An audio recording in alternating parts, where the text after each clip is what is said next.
Hello, everybody!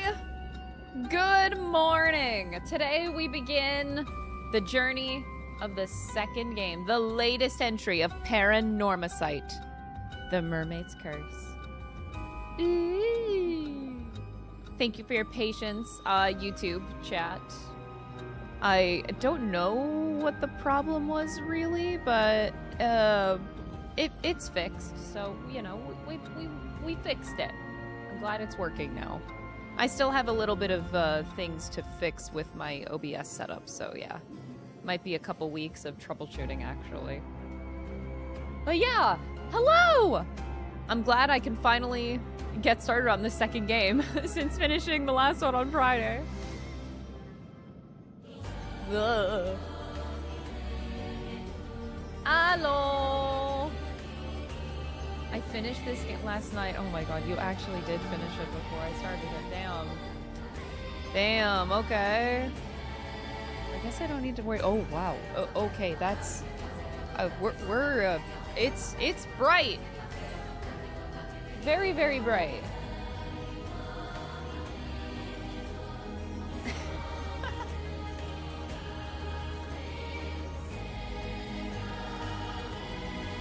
Oh my god. I am the sun god! Oh man, I really need to fix my fucking stream setup. It's so jank! It's so jank. Ever since I moved my new place, I feel like I don't have a proper setup. Like, I need to actually work on my lighting, and I want some like color in the back too somehow, but it's so hard. It's really, really hard. I'll get there one day.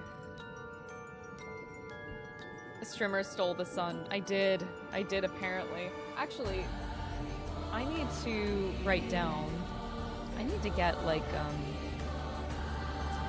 blinds for these for my windows. That actually might help to control the lighting a little bit, and then I can do more fun stuff with my stream. Look into blackout blinds. I really need this. Okay. Woo! I lost a couple of gallons of blood this morning. Oh damn, you donated blood. I used to be one of those people that donated blood. I think you can do it every 6 months, right? I used to do that until I moved to Canada, and then I've unfortunately not donated blood in a long time. It's been like 10 years for me, I think. Music is a little louder than your voice. You got it. I can turn down the game a little bit, and I can also turn on my mic a little bit. I feel like I should be turning up my mic a little bit more. But my mic is almost maxed out. Like, it's at 90%. So, maybe that's a little bit too loud, though. Okay, it's peaking a little bit. Okay, that might be better. I donated blood to my trash can. I woke up with a wait, you had a nosebleed? At 3 a.m.? Oh! Oh, I'm so sorry. Dude, the dry air of winter is shit for that. Because you can just get a fucking bloody nose out of nowhere. I'm assuming it's because of dry air.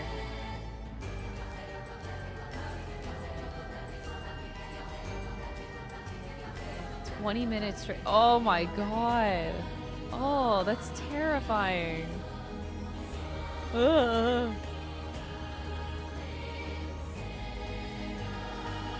Blinds exist in America? I'm not in America, I'm in Canada.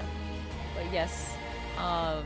The thing is, our apartment complex, I asked for them to give us like blackout blinds and they denied it. They were like, "Oh, we can't get you that," which is complete bullshit, by the way. I feel like I should still ask them again because it is fucking bullshit.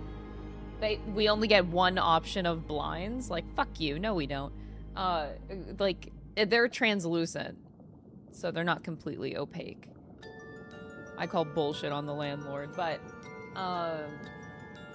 yeah, if we want to watch, like, our projector, for example, in the middle of the day, we can't really block out that much light, so it sucks.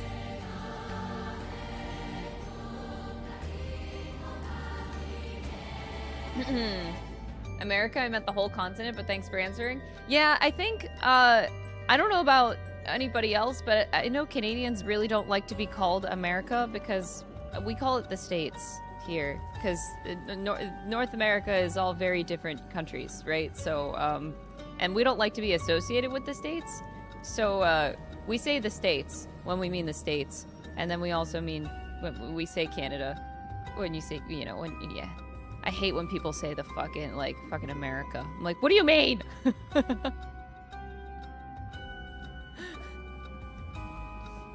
Because most people use it interchangeably. But you're fine, you're fine. I've thought about donating plasma. It pays? Wait, you get paid to donate plasma? You do? It's enough to get free groceries each month? What? I can donate plasma and get free groceries? Excuse me. That's worth it. Okay, where do I sign up?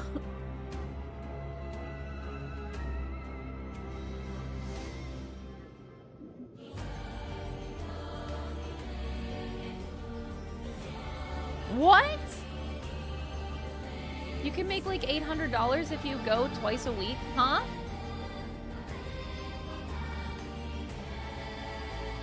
Where do I sign up? What the fuck?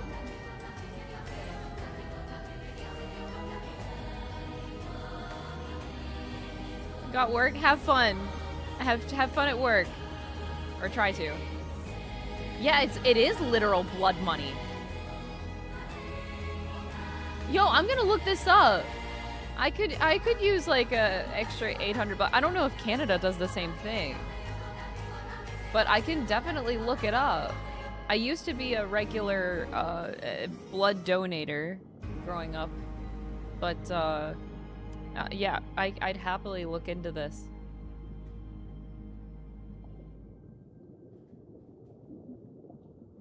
Oh, you can't donate blood anymore because of diabetes. Oh, that's such a shame, dude. Each session takes like 2 hours. 2 hours! I would still do it. 2 hours, you're getting paid 400 bucks an hour. I'll sign up. Wait, I'm actually gonna write this on my checklist of things to do. Okay, look into plasma.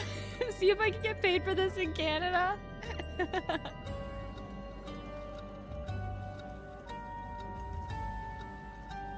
Oh, 800 per month, not 400 per session. Oh, wait. I gotta break this down into hourly to see if it's worth my time. Wait, okay. Well, we'll look into this.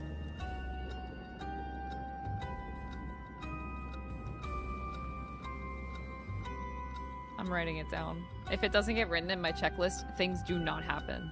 So, like, I need to write it down. And that's the only way that things happen for me. Okay. Oh, Solace, thank you so much for the 37-month resub, by the way. Really appreciate that.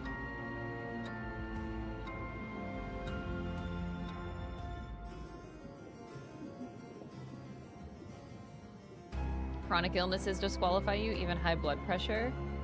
Ooh.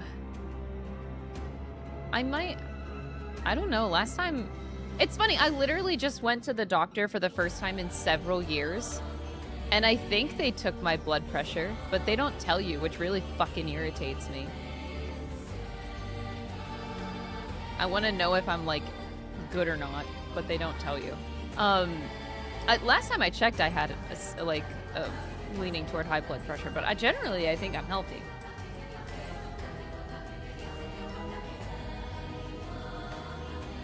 Last I checked, as a Canadian, you can't be compensated for blood donation and everything like that. Okay, but since I live like kind of ish close to the border, what if I went to the States and donated and got the money and then I take it back? Can I do that? Could I go to the States, donate, and then come back?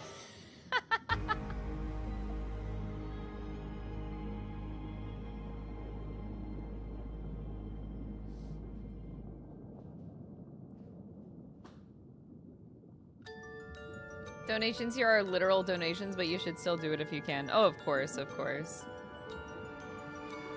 Google says that Canada pays for it. I'll have to look into it. Quebec is different than the rest of Canada in a lot of ways, so I have to make sure that we can do it in Quebec. You can't check your blood pressure on your pharmacy or something? I don't know it by the pharmacy, but I do know that I could probably call my doctor and ask how it was. I don't know, that feels weird, but it should be on their record, right?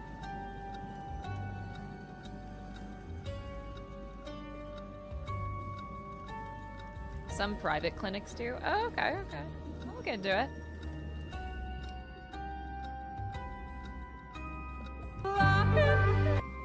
At Scott Woodward 7,103 tipped $5.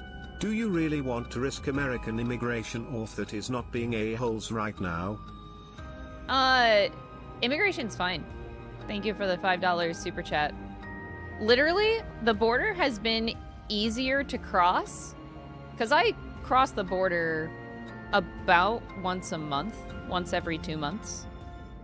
It has actually been really easy to cross the border in the past 3 months. I think they changed rules. I'm pretty sure they changed rules. Because normally, every time I would cross the border, I would get questioned no matter what. But now, when I cross the border, surprisingly, despite what everybody on the internet is saying right now, surprisingly, I don't get any questions. Zero. Zero! For 3 months. I've crossed the border 4 times in 3 months. And both directions, when I enter the US and when I leave the US, when I enter Canada, I give them my ticket and then they're like, go. They don't even ask questions anymore. I think the reason is if your stay is less than 7 days, if it's less than a week, I don't think you get questioned anymore. I don't know. It's like if you do the questionnaire thing whenever you like do customs, you do the questionnaire. If there's any red flags on there, then they'll question you. But if your stay is less than 7 days, I've gotten 0 issues. It's actually been really weird because I'm like, for the first time in like a decade since I've been crossing the border, this has been the easiest time I've ever had. It's really, really, really weird.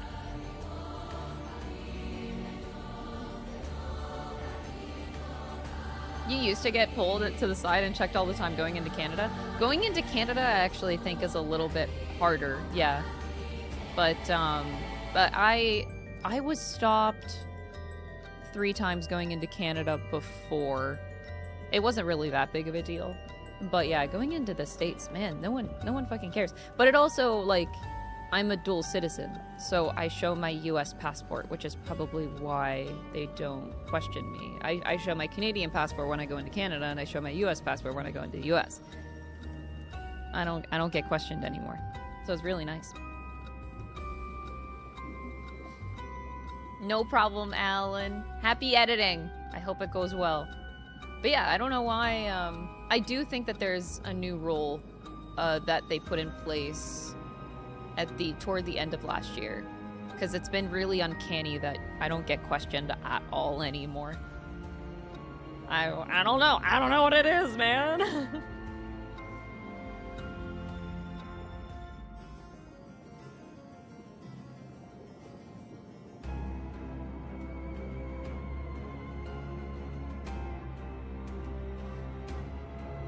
It is, yeah, it is really, really strange. But yeah, I'll look into, like, maybe I just cross the border and do that at, like, somewhere close by, and then I come back. It's less than an hour, so, like, well, depending on traffic. But yeah, I could do it. I could do it. Let's see. I'll see if it's worth. I have to break it down to, like, what the hourly pay would be like. But I don't really. The thing is, I'm joking about the money part, by the way. I hope you all know that I'm joking. But I want to get back into donating blood regardless, because, yeah, I used to be a regular with that. And it would be nice to just do something nice, you know? What's the playlist you're playing right now? Damn, what a perfect segue, chatter. What a damn perfect segue. That's the fucking game. Welcome to Paranormasight. That's what the game sounds like. All right. I have to change my setup a little bit. Okay, we're good. All right, everybody. Are you ready for Paranormasight, the Mermaid's Curse? Freshly released as of Thursday. Not even 5 days old, man. I'm finally playing a game like almost on launch. Woo! Who is this streamer playing a new game when it's relevant? Holy shit. All right, I hope that most of you have beaten the game by now. I sure hope so. We're gonna do faster text speed, brightness. I always need to turn up a little bit. Oh, jeez.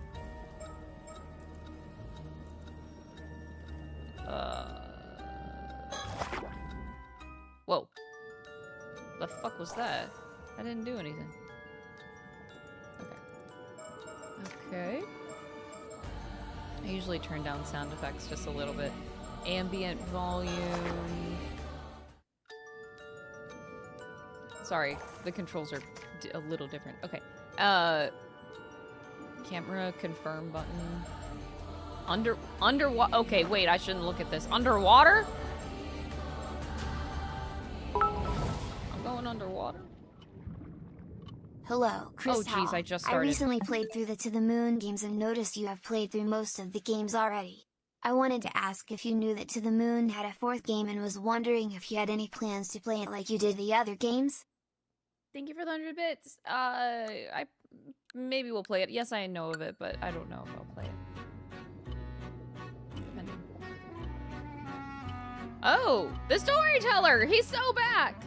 My apologies for the wait. Welcome, welcome. How wonderful it is to see you again. I am the storyteller, your guide to the world of Paranormasight. Now then, I understand that you might be keen to dive into our story. But there are some important matters I must address first, so please bear with me a while longer. First, this game uses autosave. Yay! The menu button! Woohoo! You can also adjust the volume and other game settings in the options menu. If you find that certain effects make the text difficult to read, you may turn them off.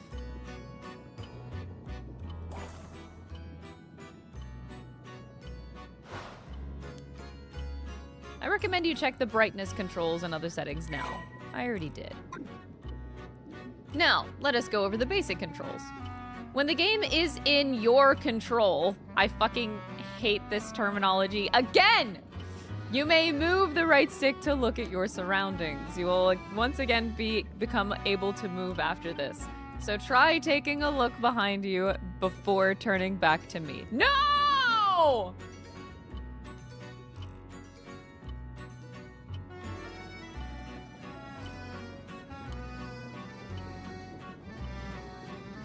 No!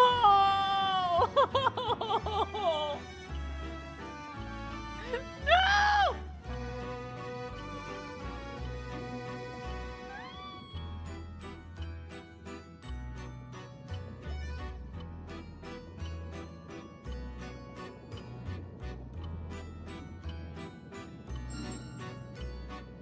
Okay.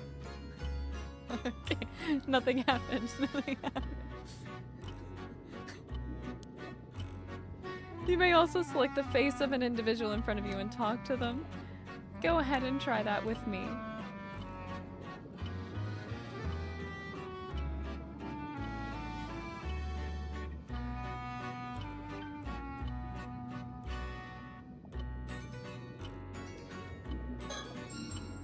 Bravo! A fine display.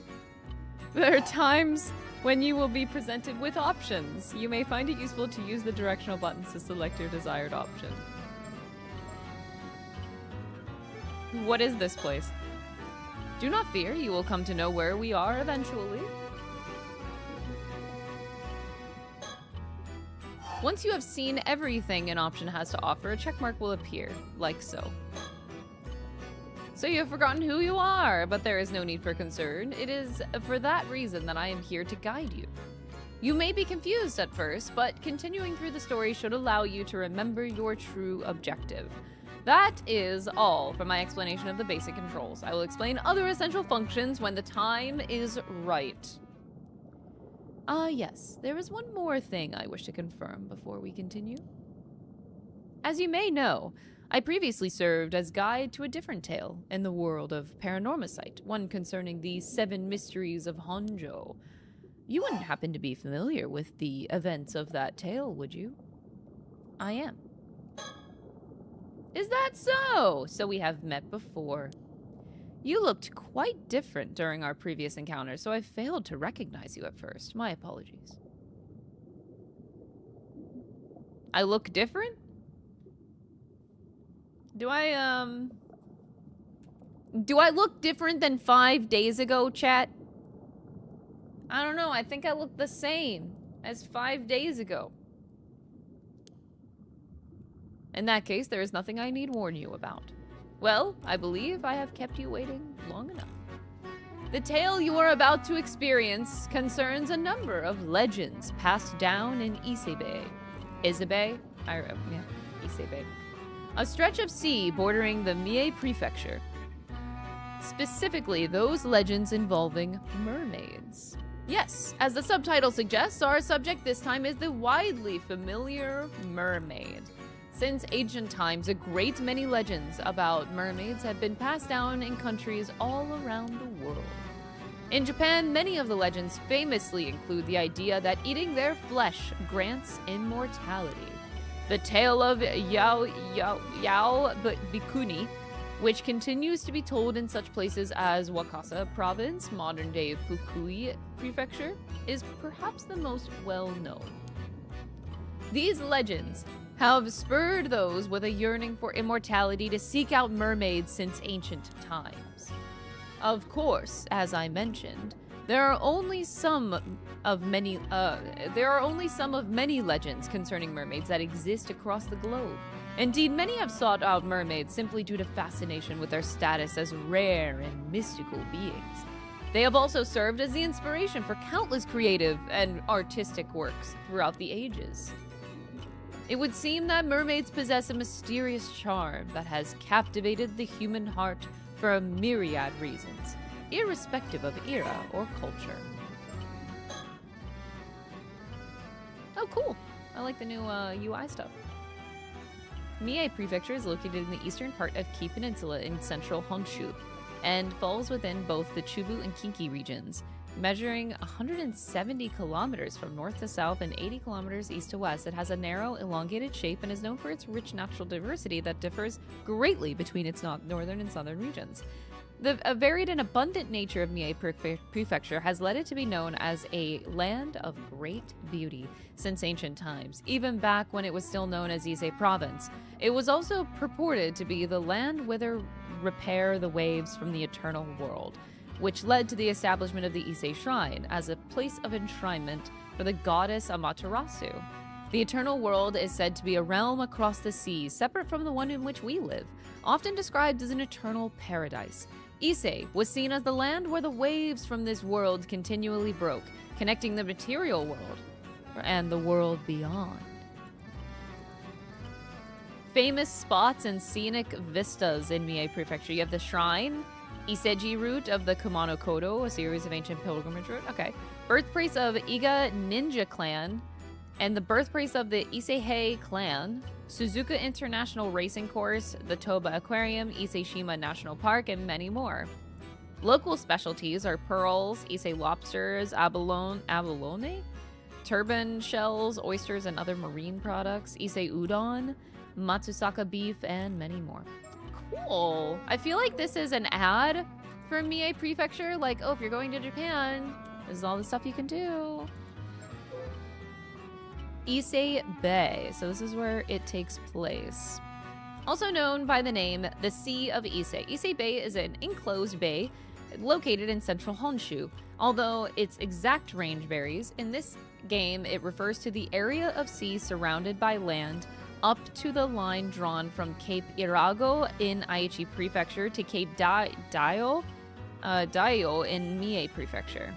Okay, so this is, for the purposes of this game, this is what we're talking about. Got it. A flyer of a mermaid, also known as kairai.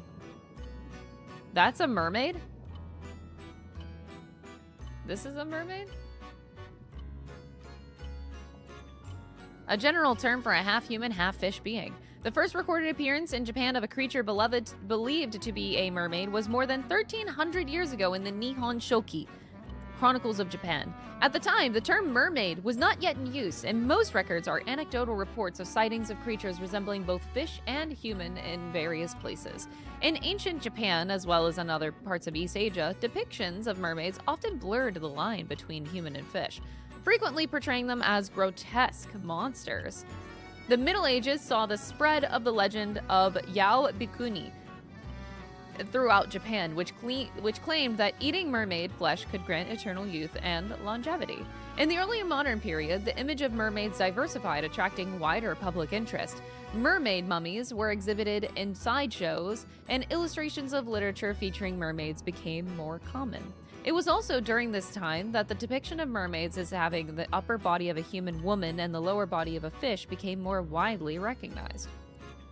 Oh, I love these images. Wow, these are really pretty. Although the details vary from country to country, the most common depiction of mermaids in the West likely stemmed from the sirens of Greek mythology, sea monsters that over time came to be represented as the familiar half-fish, half-human figures. These mermaids were thought to be more akin to spirits, or fairies in nature, enchanting those who encountered them with their beautiful feminine appearance and singing voices. Many records of mermaid sightings by sailors during the Age of Discovery have been preserved, and some theories suggest that mermaid sightings and their associated legends may in fact have originated from a sea mammal called a dugong. That's a Pokemon!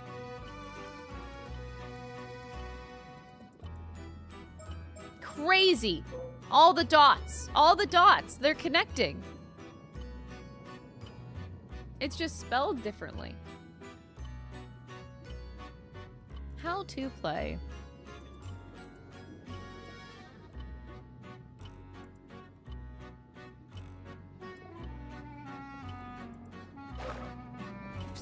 It's funny, the last game makes you read the how to play section. Ah, yes, the files added just now should provide a general overview of the terms that came up in our conversation. It seems you have already taken a look, but I do recommend reading them if you have the chance. Wait, what? Hold it! Oh, I already did read them. Kitchen, thank you so much for the Prime sub, I appreciate it. Enjoy your emotes. They may allow you to enjoy the story even more. Words highlighted in pale blue usually indicate that there is a related entry in your files. Now then, allow me to introduce the primary setting of this tale. The majority of our story takes place on Kamishima, an isolated island in the waters of Ise Bay. Oh wow, random island in the middle of the bay, okay. An island situated between the Atsumi and Shima peninsulas and the most distant of the 4 populated islands under the administration of Toba City in Mie Prefecture. It has an area of approximately 0.7 square kilometers and a population of about 900. The island's name comes from the turtle-like shape, with kame meaning turtle in Japanese. Famous for its karst landscapes and other beautiful scenery, Kamishima is a popular location for tourists year-round. Recently, the island's youth organization has been leading a revitalization effort to boost the local economy and strengthen the community, creating an island logo and a mascot character, Kameshimaru, which are expected to bring more people to the area. Oh, Japan and your mascots, you're so cute. You will experience events through the eyes of a young resident of the island, one Yuza Minakuchi. If nothing else, please remember that. I already forgot his name. Yuza Minakuchi. Yuza Minakuchi! Remember that, write it down, chat. I believe this ends my initial explanation. Bon voyage, and do enjoy the tale. What if I hate this game?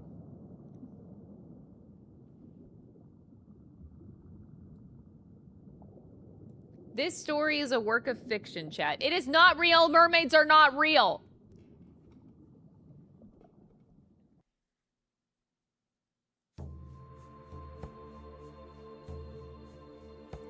Did you come to me, or did I go to you? I cannot recall whether it was a dream or reality. I cannot recall if I was asleep or awake. Passage 69, AO.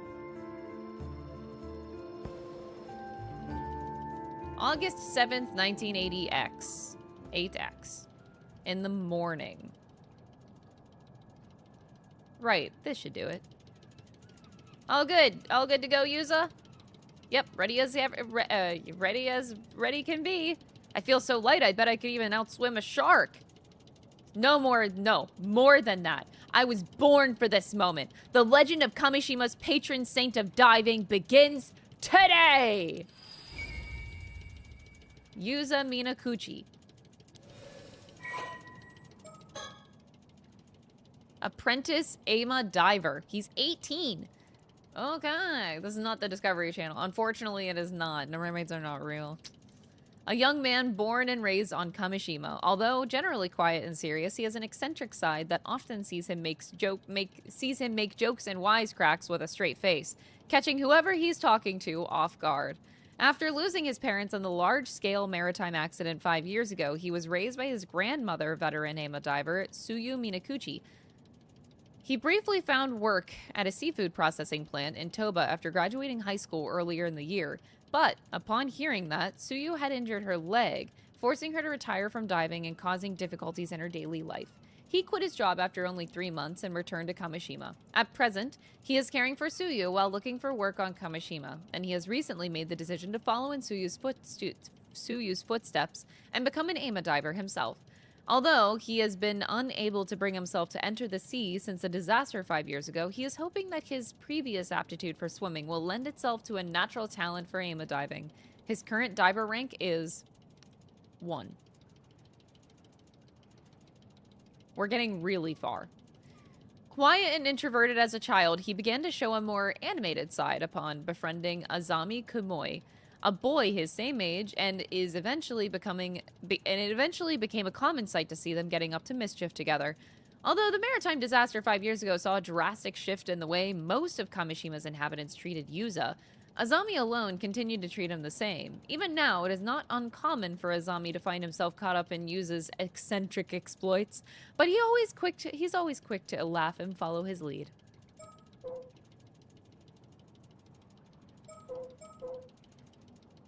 I don't like the storyteller. He makes me nervous.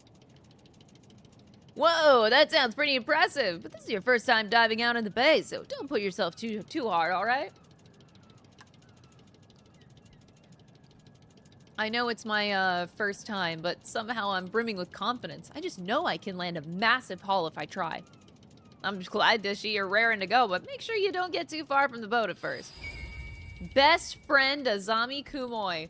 Are we sure that this guy is my best friend? But are we sure about that? Just because he chooses to talk to me? How do I know he's my friend? Fisherman, 19 years old. A young man born and raised on Kamishima. He has been friends with Yuza since childhood. He has a friendly and caring personality, and his willingness to help those around him made him someone islanders of all ages rely on in times of need. His father was a fisherman, and he accompanied him to sea on his boat from a very young age. As a result, he grew up never doubting that he too would one day become a fisherman.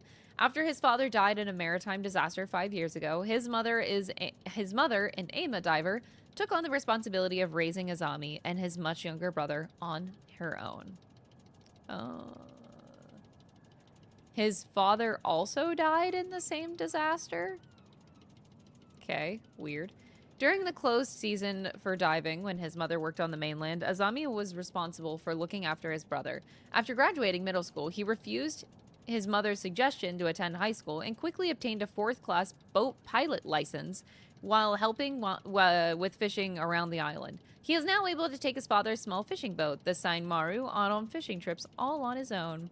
He has a frank, easygoing relationship with Yuza, his childhood friend, and the two often get up to mischief together. Although he was happy for Yuza when he left to attend high school on the mainland and later found a job there, he also felt somewhat lonely.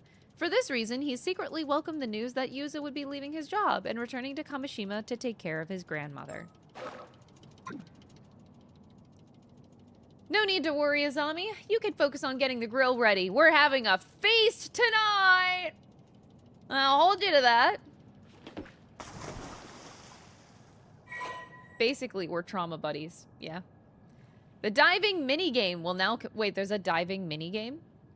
Follow the instructions to get used to the controls. Oh.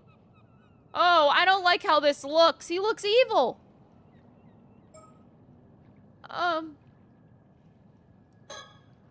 Okay, Yuza, this is your first dive, so you won't want to stray too far from the boat. Remember to swim up when you want to come back to the boat. If you don't remember anything else, remember that. It's your first time out here, so even a single catch is a huge achievement. Don't get greedy and try to come back quickly.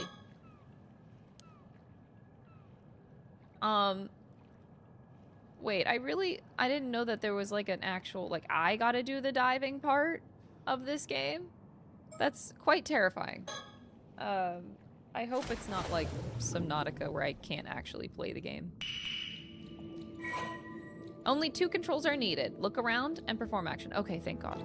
The available action will automatically switch when swim, harvest, and return to boat, depending on the situation. Areas where sea creatures are located will be marked. Begin by looking around to try to locate any potential catches.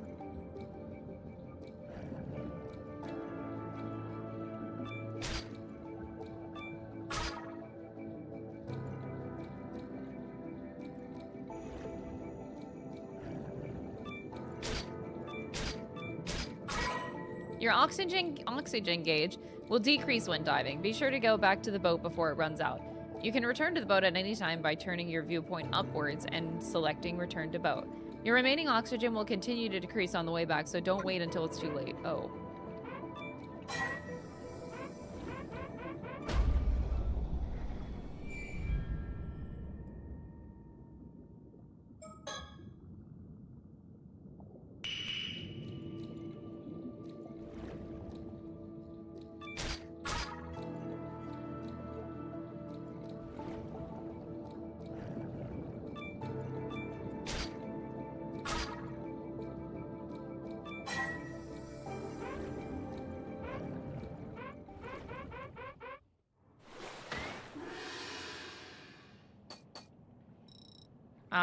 I didn't think that I would die on the very first time. Yay. Select a skill to increase. Well, I think we do need to stay underwater longer.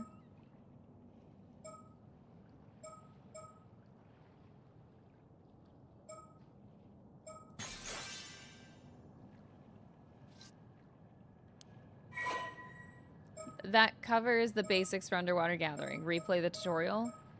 No, I'm good.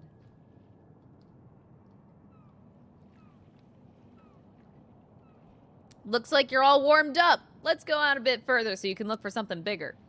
The biggest catch you can get at this time of year is probably the abalone. Snagging just one is something to be proud of. But remember, sea creatures are living things. They'll change places every time you dive, so be careful. Oh, great. So these are ama divers. The term ama, most often written with characters meaning sea and woman, generally refers to women who free dive for shellfish, seaweed, and other marine products. It is said that they practice free diving both to prevent overharvesting and to help protect the marine environment. Although ama divers operate in many regions of Japan, the Toba and Shima regions are known for having the highest number of ama divers. These regions also exhibit customs unique to the area, such as the practice of carrying objects with the Seimin and Domin symbols to ward off misfortune, Even within Toba and Shima, rules and practices can vary greatly. For example, the practice of wearing white attire over the wetsuit is a common practice only in the Shima region. Despite the high population of Ama divers in the Issei Bay, there are none to be found north of Issei City. This can be explained by the difference in the seafloor composition between the two areas. While the sandy seafloor near Issei allowed for net fishing, the rocky seafloor in the Toba and Shima areas made net fishing difficult, leading to the adoption of free diving as an alternative. Abalone harvested by Ama divers in Kuzuki Town in Toba has traditionally been processed into ceremonial dried goods and known as noshi awabi, which are then presented as an offering at Issei Shrine. This practice is said to have originated with when Yamato Hime no Mikoto, the princess who enshrined Amaterasu at Issei Shrine, was searching for a suitable food to offer to the gods. When presented with abalones, I'm just going to call abalones, by an Ama diver named Oben, the princess found them exceptionally delicious and decided that abalone would be the primary offering for the region. As a result, the Ama divers of Toba and Shima have a strong connection to the region's Shinto rituals, and there are some regions where they perform ritual dances as offerings during Shinto festivities. Although Ama is sometimes written with characters meaning sea and man when the diver is male, this game uses only the traditional characters of sea and woman for the language when the language is set to Japanese. Oh, okay.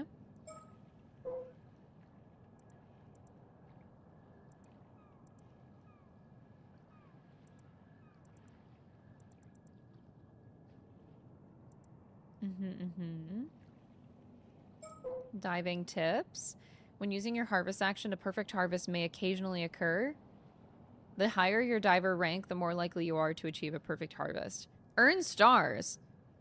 Yeah. Each catch has individual variations, and the lowest and the highest amounts of points you've achieved for each catch will also be recorded. Once you record the highest and lowest limits possible for that catch, a star mark will be added next to those point values. Oh. Okay. Underwater gathering log. So I've only caught a purple sea urchin and a fucking noble scallop. That's all I've got.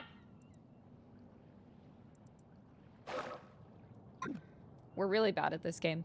It's not like you have to master everything all at once. We can take off whenever you're ready.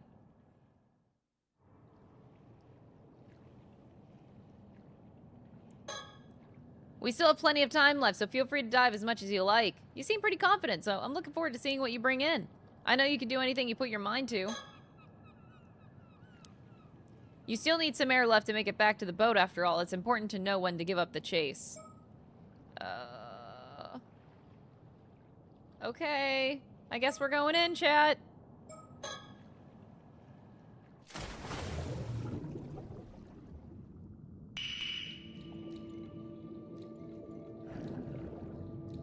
That's really far.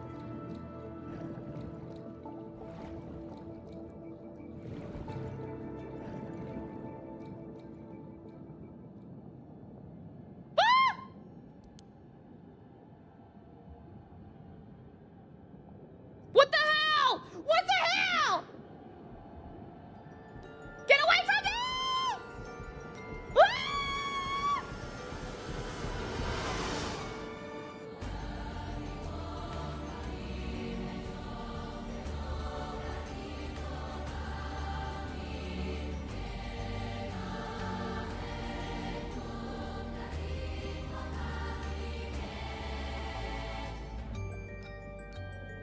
What the fuck?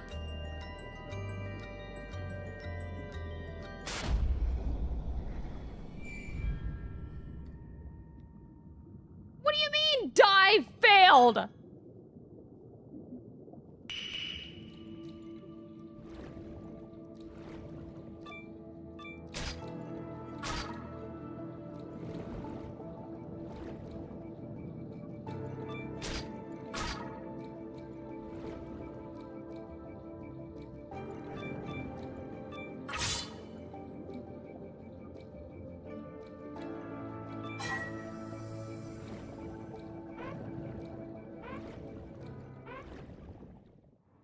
What the fuck?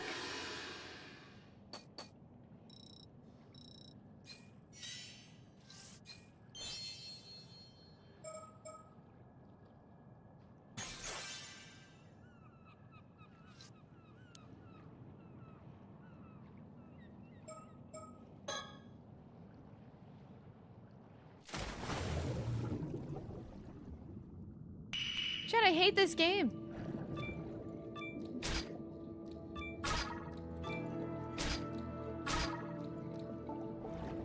This game is shit.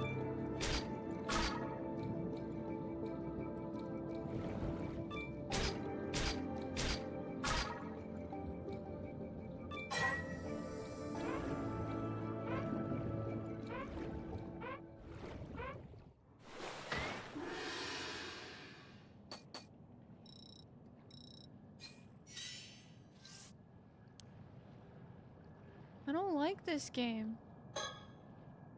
Try not to just swim straight for the first sea creature you lay eyes on. You never know when you might be missing a bigger catch behind you. Take a good look around first. Okay. Yeah, this game is stupid.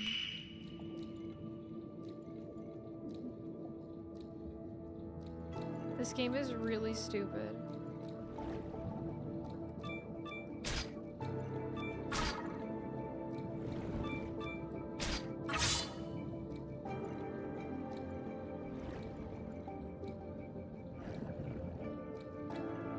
Bitch, there's nothing out here.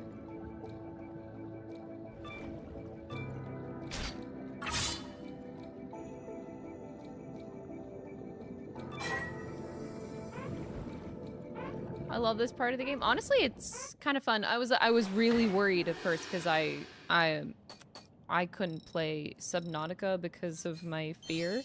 But if it's just like this, I can handle this. Thankfully.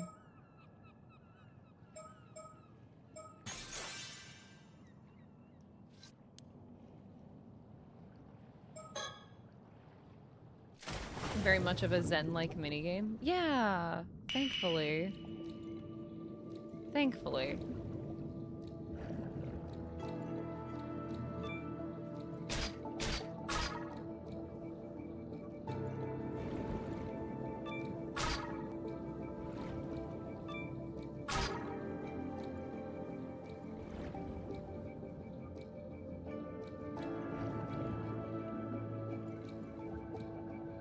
Is that what I'm looking for? Oh god, I'm not gonna make it. I'm dead. Yeah, we're dead.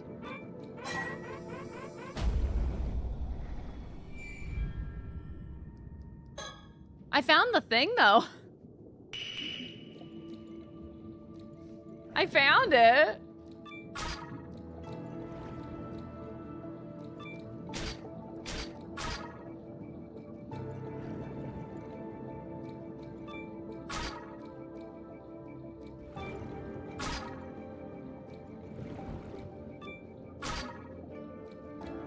I should probably stop being greedy. Oh no. No, we're cooked.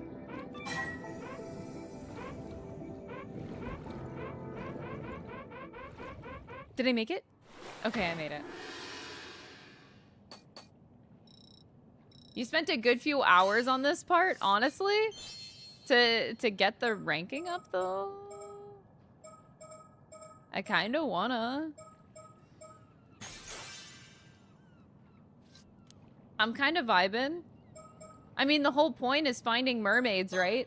So if I make the search level 5, maybe I can find a mermaid. So if I farm the beginning of the game, I basically can solve everything in the game.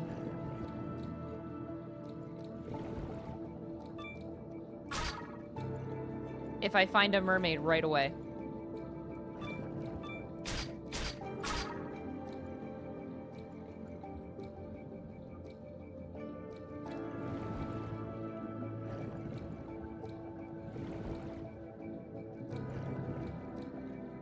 Can't grab that starfish? What the fuck am I even, like, trying to find anymore?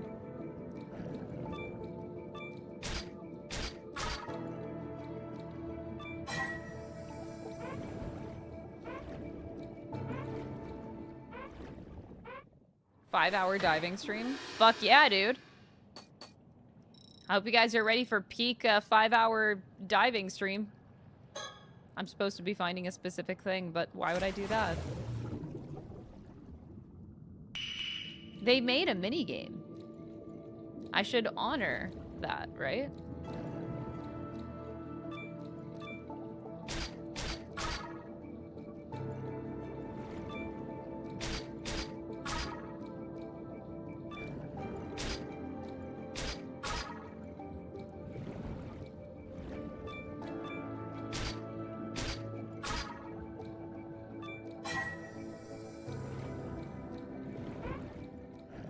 The highest score you got was around 3,500?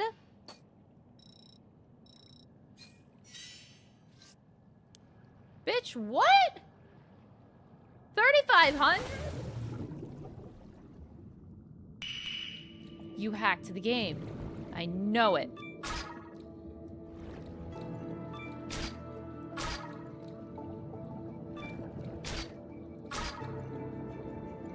You got a hack. We got a hacker man over there.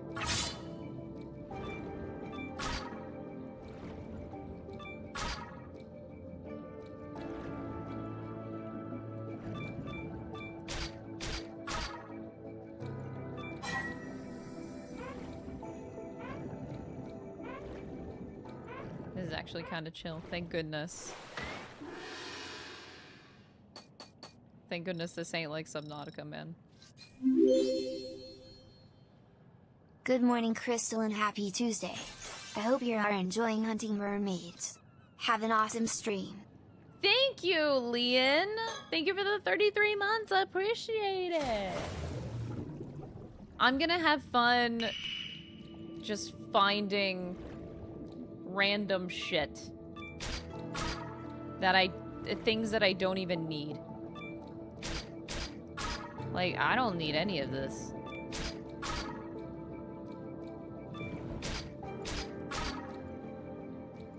And yet, here we are.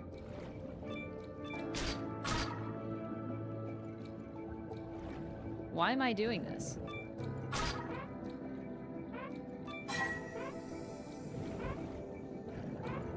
You're 33 now? 33 months is very fitting. Oh, damn! Okay! It was meant to be. Now you have to cancel your sub until next year, so then 34 months when you turn 34 next year. It's okay, I completely understand if you cancel your sub.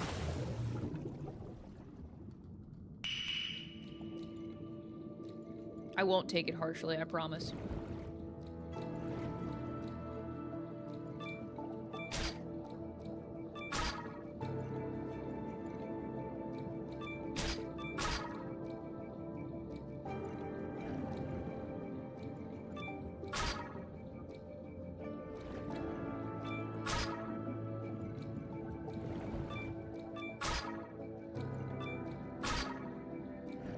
Whoa!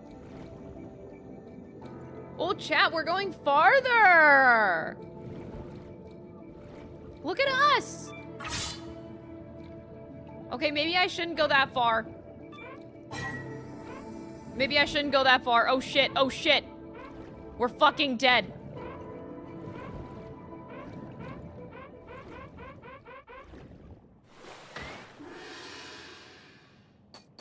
Phew!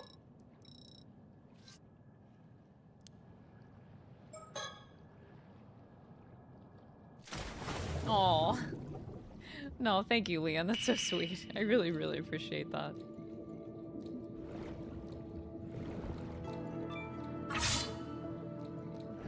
I have been... And actually, like, reading something like that hits a lot harder for me right now, especially because, like, I've always been the kind of person that's been hard on myself, but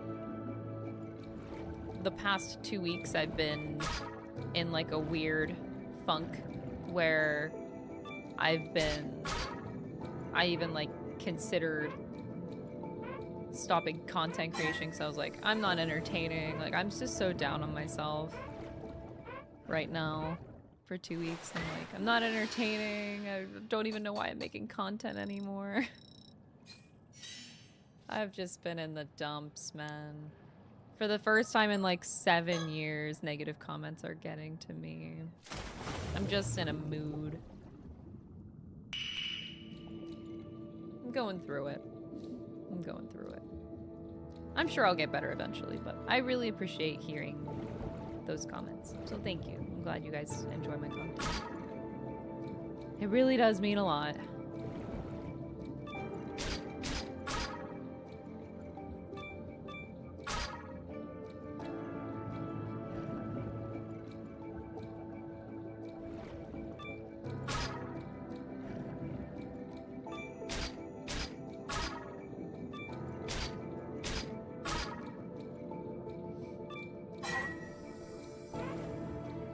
Yes, I've been a lot more active on Instagram.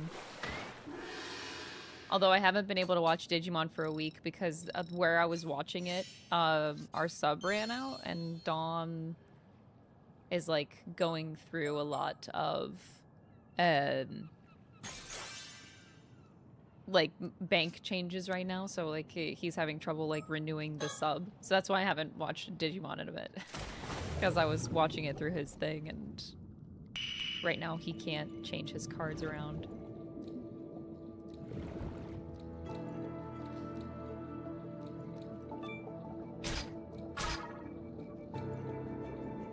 You spent the whole day searching what to watch because I wanted to watch you, but I already most watch your content. Oh, what the fuck? Thank you so much. I really appreciate that. Man, I really wish, it feels pathetic. Like I really wish I wasn't going through such a rough time right now, but I really am, and I haven't been vocal about it. And the only reason I'm really vocal about it now is because I like to apologize because I don't feel like I've been as entertaining as I normally am lately because of my funk I'm in. So I don't want it to affect my playthroughs is my biggest thing. Like I want my streams to be entertaining no matter what kind of mood I'm in, you know.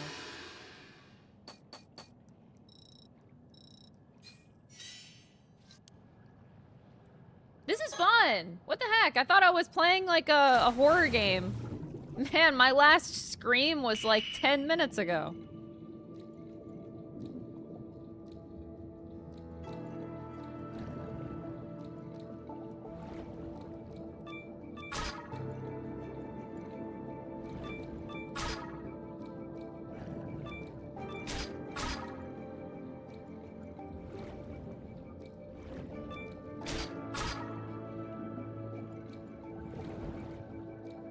There's a question mark. I'm gonna die if I go over there, though.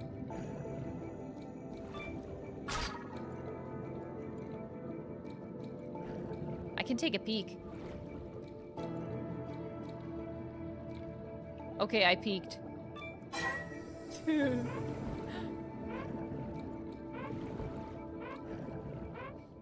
They made this minigame way too addictive. I just hope I can find a mermaid. That's my only wish. I just want a mermaid.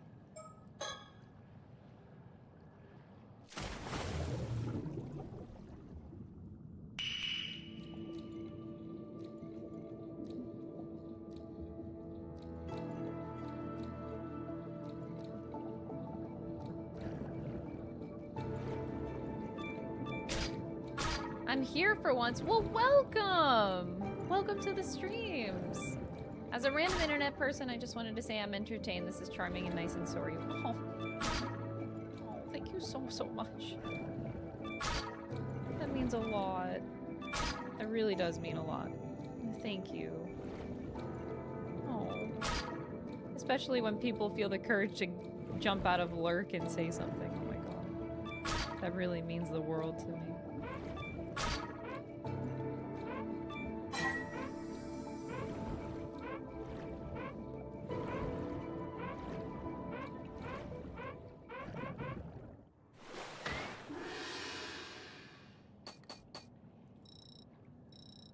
I'm not getting that many points this time around. I need to get better points. I had a good run like 2 runs ago. Alright.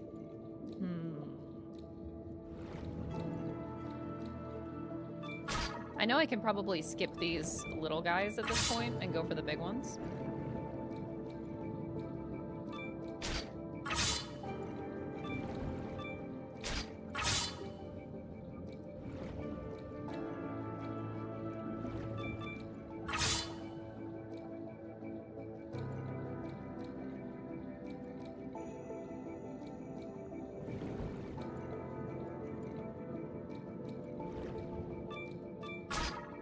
Is Paranormasight 2 a roguelike? No. No.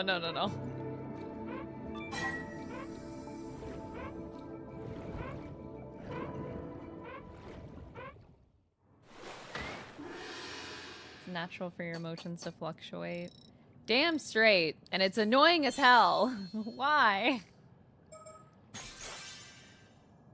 Fuck that.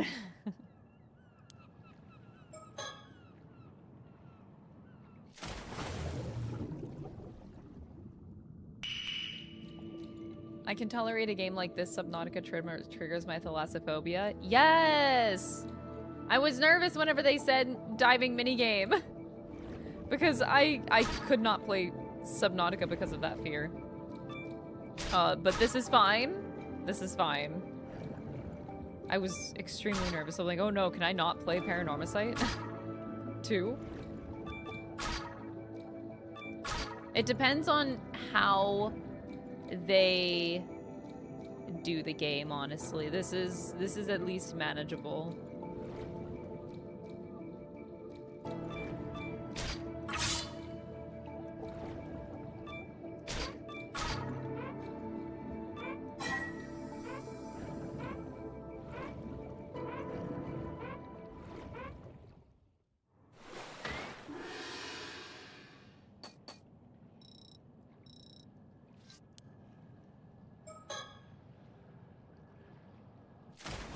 Dave the Diver doesn't seem that bad. There was just something about Subnautica. Also, it doesn't help when it's first-person perspective specifically. First-person perspective is the worst with the phobia. If it's third-person, for some reason, it's okay. I don't know the psychology behind that, but whatever.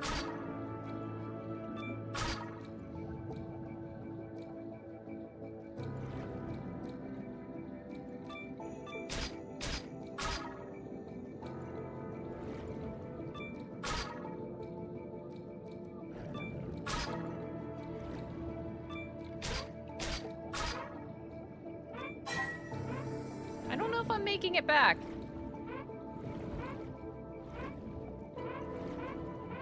Oh, okay. We seem to be fine now.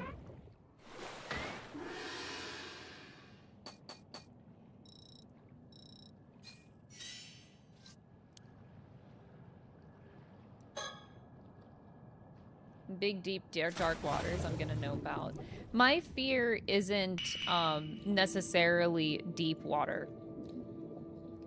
That's not exactly what my fear is. That's why I hesitate to say thalassophobia, because I'm not sure it actually is that. For me, it's any open space that is basically an abyss of, like, you are staring out into nothing. So it is not exclusive to water for me. So, and it's also, it doesn't matter how deep the water is. So for example, if I'm looking out in front of me right now, and there is no rocks, like there is nothing but blue water, endless blue water. Doesn't matter how deep I am, that triggers my fear. I need to see a wall, I need to see a floor, I need to see something. I can't just stare into an abyss. So, for example, I also struggle with space. Space is also a trigger. Just like if I'm in space and all I see in front of me is just stars and endless nothings, and there's not even like a planet in the distance, and there's like nothing, there's nothing there. Whenever I played Dark Souls, and there was that abyss boss, and there's just no floor, it's really, really triggering when there's just, you're in a black space, and you see nothing. I can't deal with that. Just a big, empty, open abyss is my of anything is my fear. I need to see something.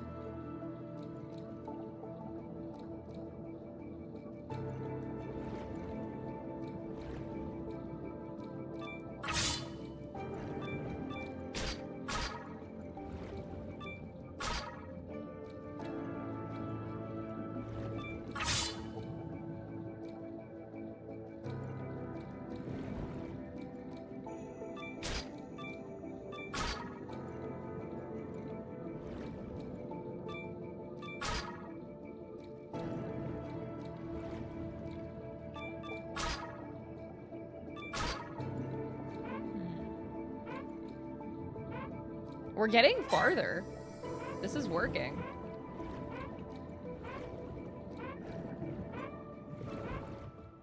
Do I struggle looking at the sky without clouds? No, because I have a floor I'm standing on. No. Like, even if I'm flying a plane and all I see is blue, like, it doesn't matter because I physically am standing on something that exists.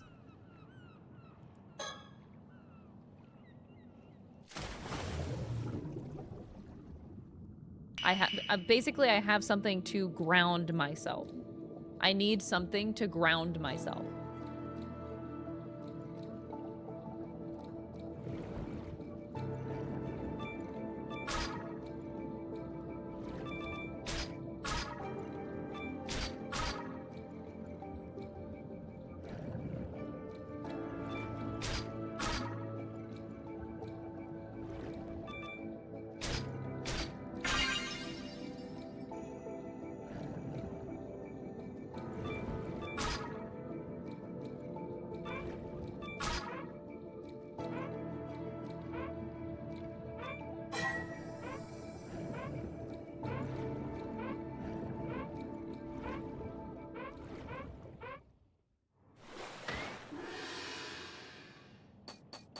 I got the thing!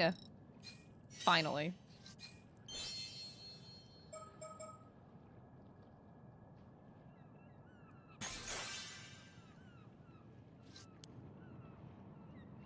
I'm just gonna keep going.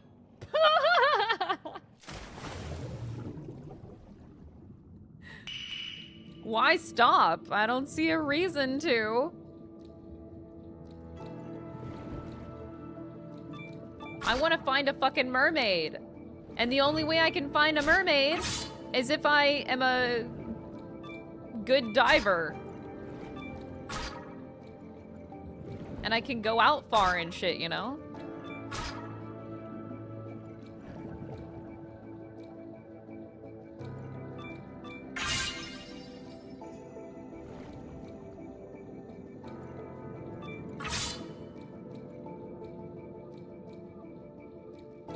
What if I go out, like, really far? Like, way out here. Wow. Okay. Okay, I don't like that it's getting dark. That is a little starting to get triggering. But as long as I'm on the sea floor, I'm okay with it.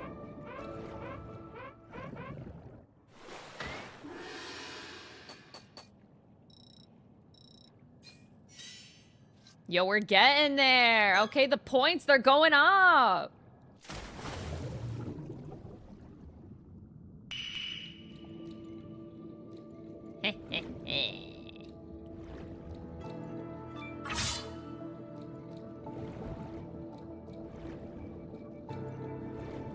Whoa! I swam too far. Calm down.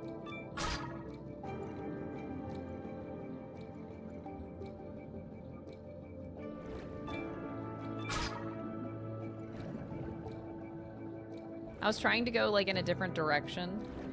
Whoa! There's a lot of stuff over here. None of it's interesting, though. It's just a bunch of fucking urchins. Damn it.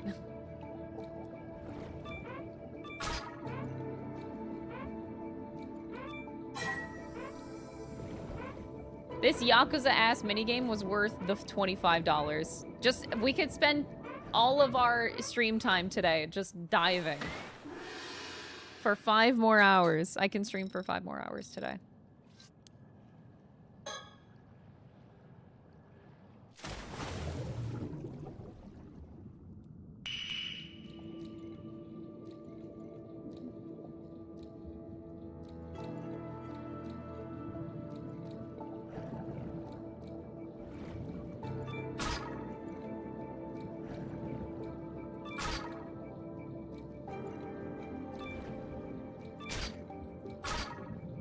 I don't want to go near that hole ever again.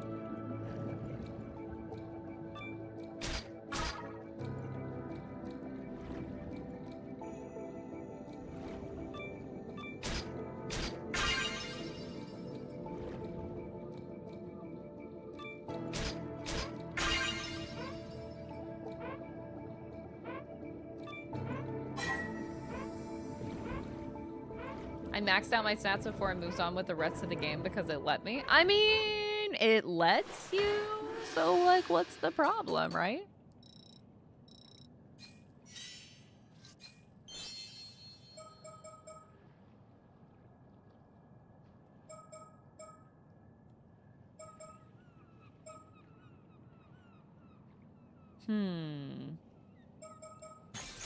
I know that searching is important. It's probably what's going to help me actually discover more things, but...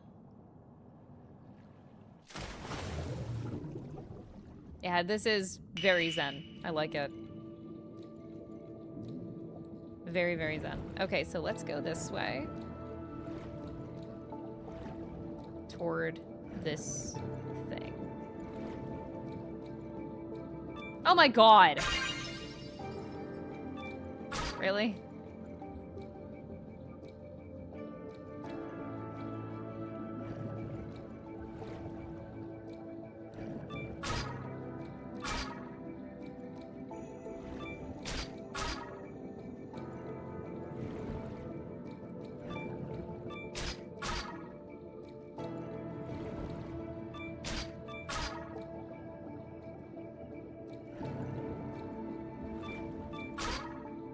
I'm really hoping that nothing, like, sneaks up on me. I think that's my biggest concern. Is that I just randomly start swimming and then the game's, like, gonna turn me around and a mermaid's just gonna pop up in my face. While I'm in my peaceful minigame, you know? Like, I'm at peace right now. I don't want that shit. I don't want that shit popping up. Huh?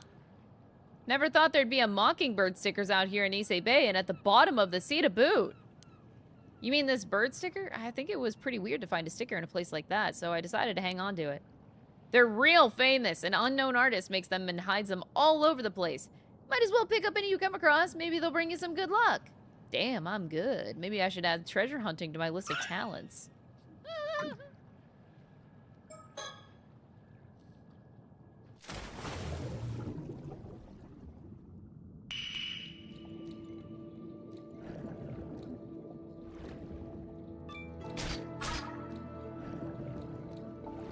Trying to go in directions kind of further instead of more in circles. So, like, go over here.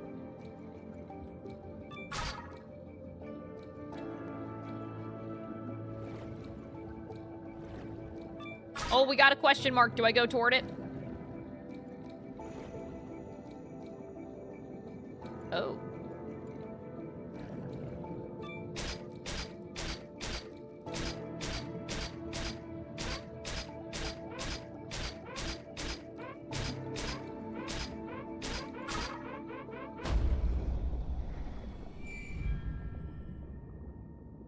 What the fuck?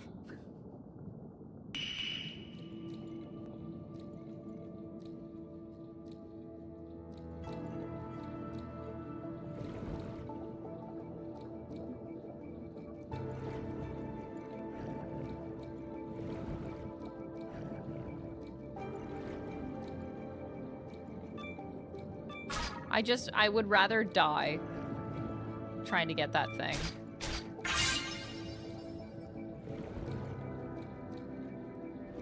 Oh, that was so weird. I don't even know what that really was. A sticker!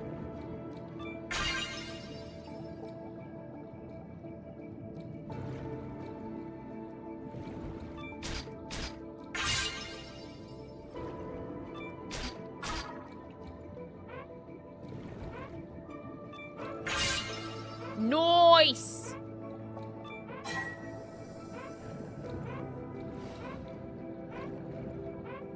The adhesive on that sticker must be really good. True.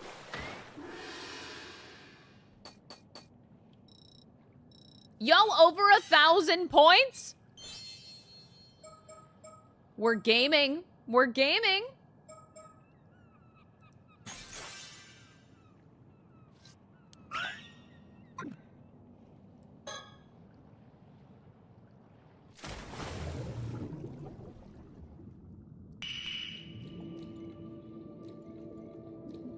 I should have leveled up my search.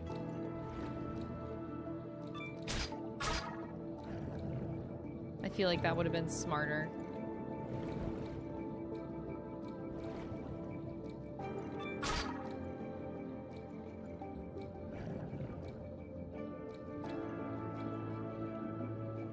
Oh, I swam past it.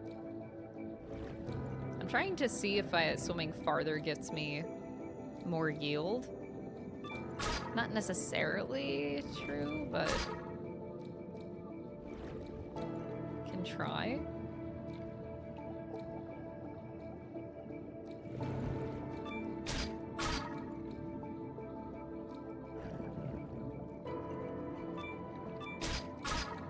Oh, this isn't a good run, really.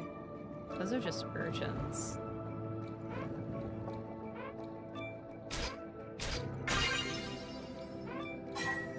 Let's see if I can make it back. This game is made for babies.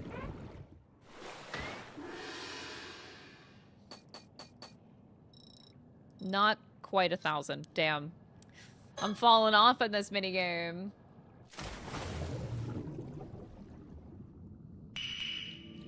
I hope we meet the artist in a future game. You mean we don't meet the artist in this game? Spoilers!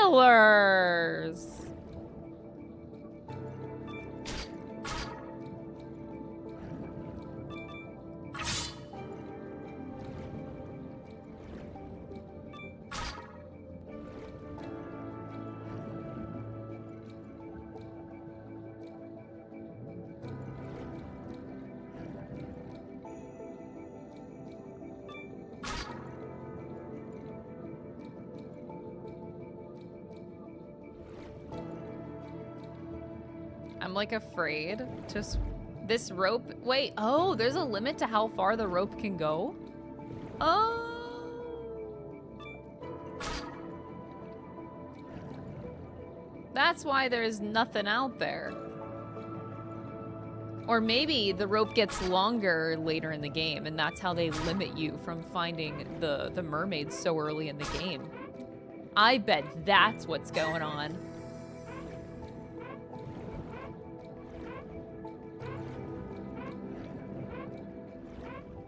This is so chill. It actually is kind of chill. Chat, how are you feeling on this random-ass Tuesday?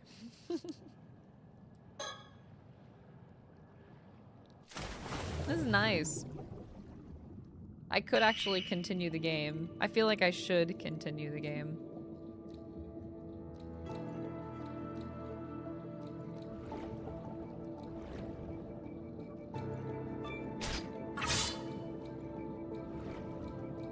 We good? Good, chat, good. I care about y'all and your well-being, okay?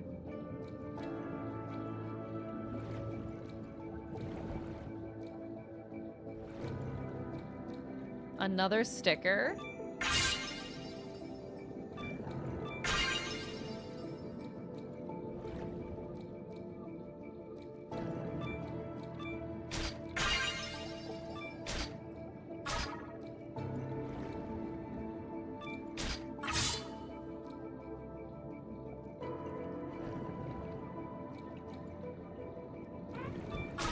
Feeling relaxed? Good. Then we're doing something right. I'm gonna go for this guy. Let's see if I can make it back to the boat. Don't die, don't die, don't die!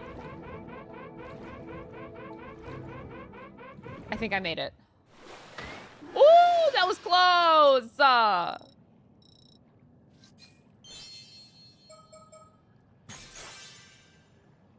All right, chat, maybe just one more level. One more. Right?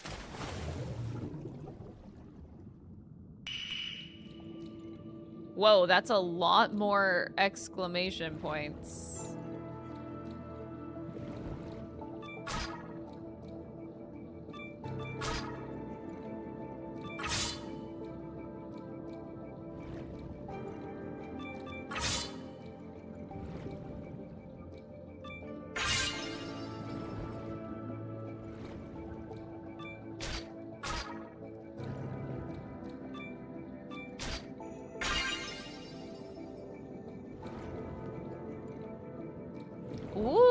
maybe I should have leveled up the search sooner because, yeah, with more discovery means more money, basically. Well, money. Points. Points. Look at how many points I'm getting now.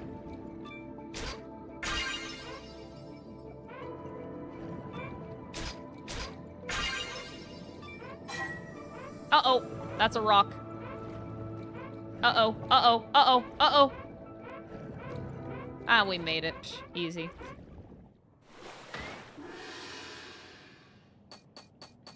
Ooh! 2652! Let's go!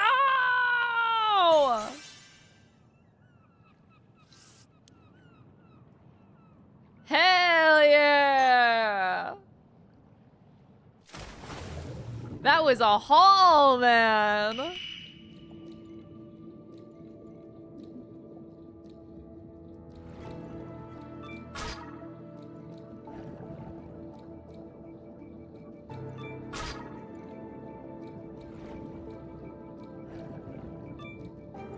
Oh man, we're not getting as lucky this time around.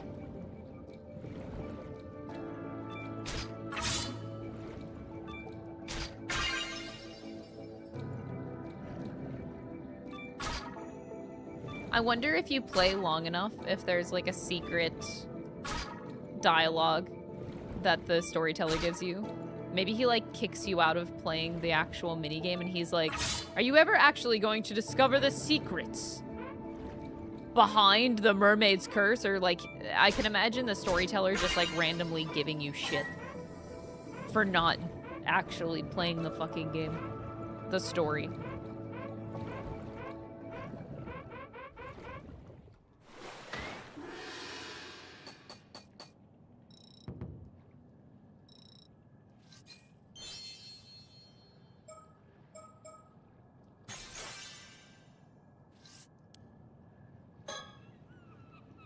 My friend, please get out of the water. You've been diving enough.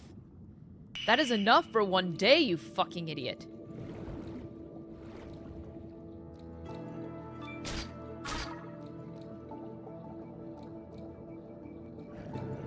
This is so soothing. The music, too, also adds to the soothing part. Just everything is so nice right now. Look at how much shit there is. And you expect me to stop playing this?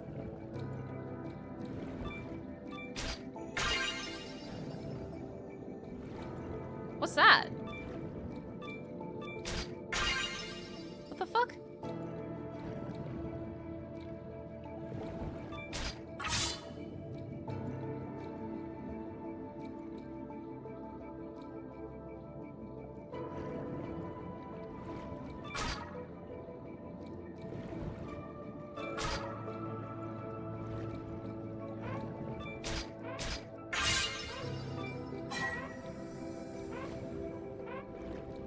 Whew. I got a special fish. I got a lobster. Dang! Damn! Okay, now this is getting addicting. Okay, I thought I was gonna stop. Chat, I'm so sorry. I said one more. I said one more. I know I said that. I'm really, really sorry about it. Okay, I know I know what I said. But I'm at the point where I think I'm in too deep.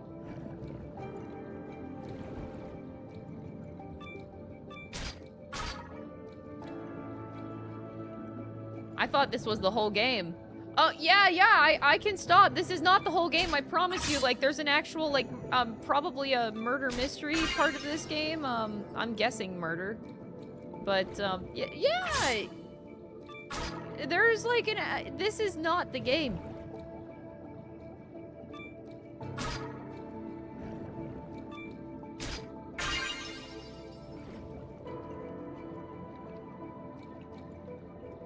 I hate whenever I'm like really close.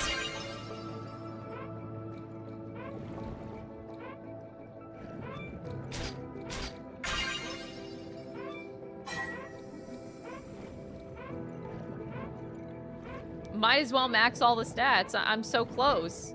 Might as well, chat.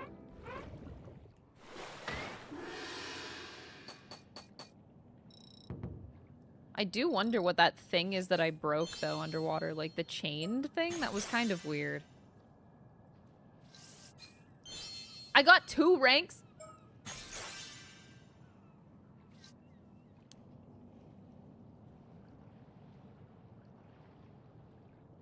I guess we're done. I don't want to be done. Chat, I don't want to be done.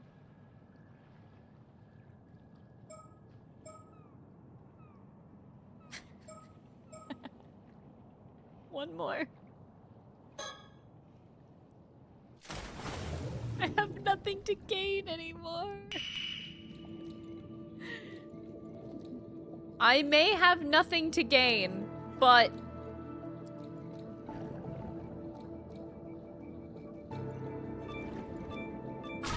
I feel better by going back out there. Just one more.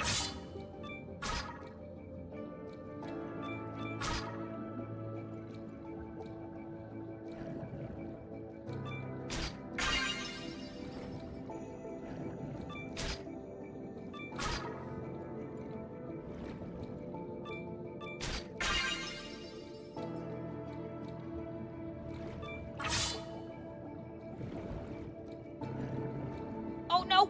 Don't! You swam too far, you fucking idiot! Huh.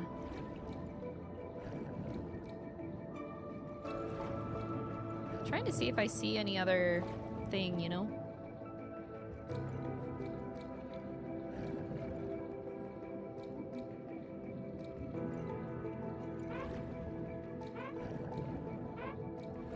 Chat, I think I got everything.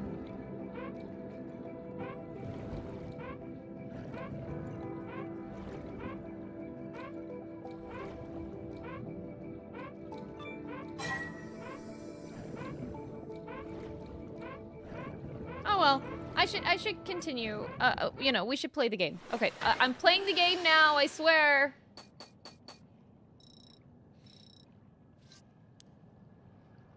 Okay, we're done. Is that an abalone? That's amazing. You really are the patron saint of diving. You're rank 17.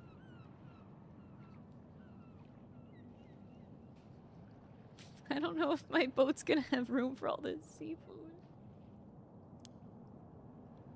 Now all that's left is to dive to your heart's content. Just say the word when you want to head back.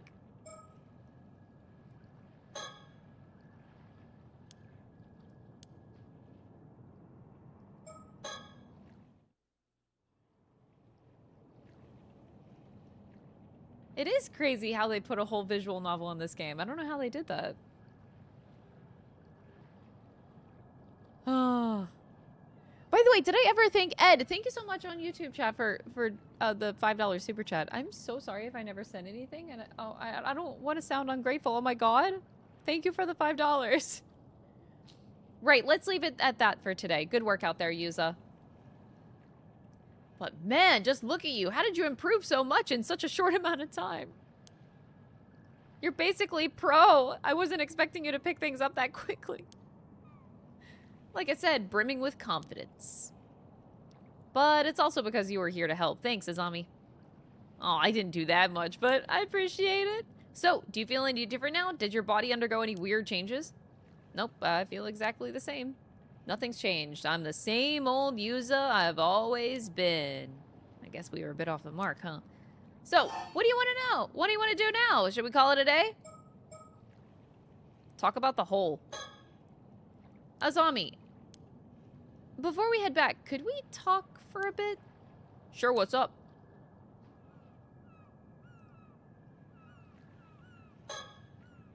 This fishing boat, the Sayun Maru, belongs to Azami's family. I don't have a boat of my own, so Azami was kind enough to bring it out for me. It used to belong to his dad, so it's getting on in years, but it takes good care of it. He takes good care of it. It seems like he's hoping to keep using it for years to come. Kamishima is located in the waters near the entrance to Ise Bay. As such, there are strict regulations on both the times and places Ama dating is allowed. That island on the horizon is Kamishima, where I was born and raised. I can't imagine growing up on a super tiny island. I think I would go crazy if I did. This is Azami Kumoy, my best friend. I've known him since we were both kids growing up on Kamishima. When I told him I wanted to become an AIMA diver, he was quick to offer his full support. So, when I was diving just now... A giant hole in the seabed you've never heard of before? Yeah, the rocks around it looked like they were only recently collapsed. So I think it's probably opened up within the last few months or so. There was a pretty big earthquake around here about 3 months ago. Maybe that had something to do with it.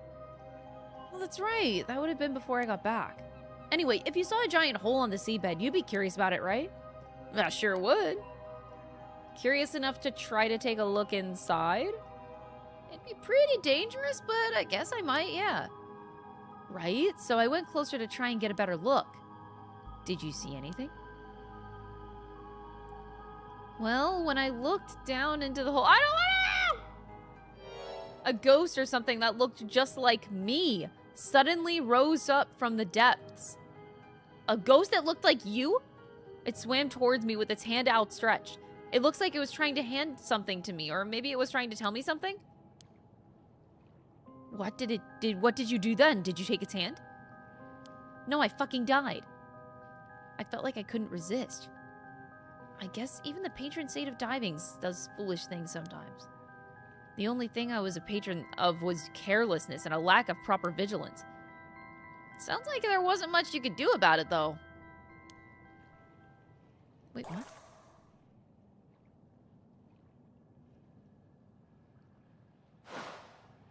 Hey, Yuza. That thing you ran into, do you think it could have been a Tomokazuki? Tomokazuki?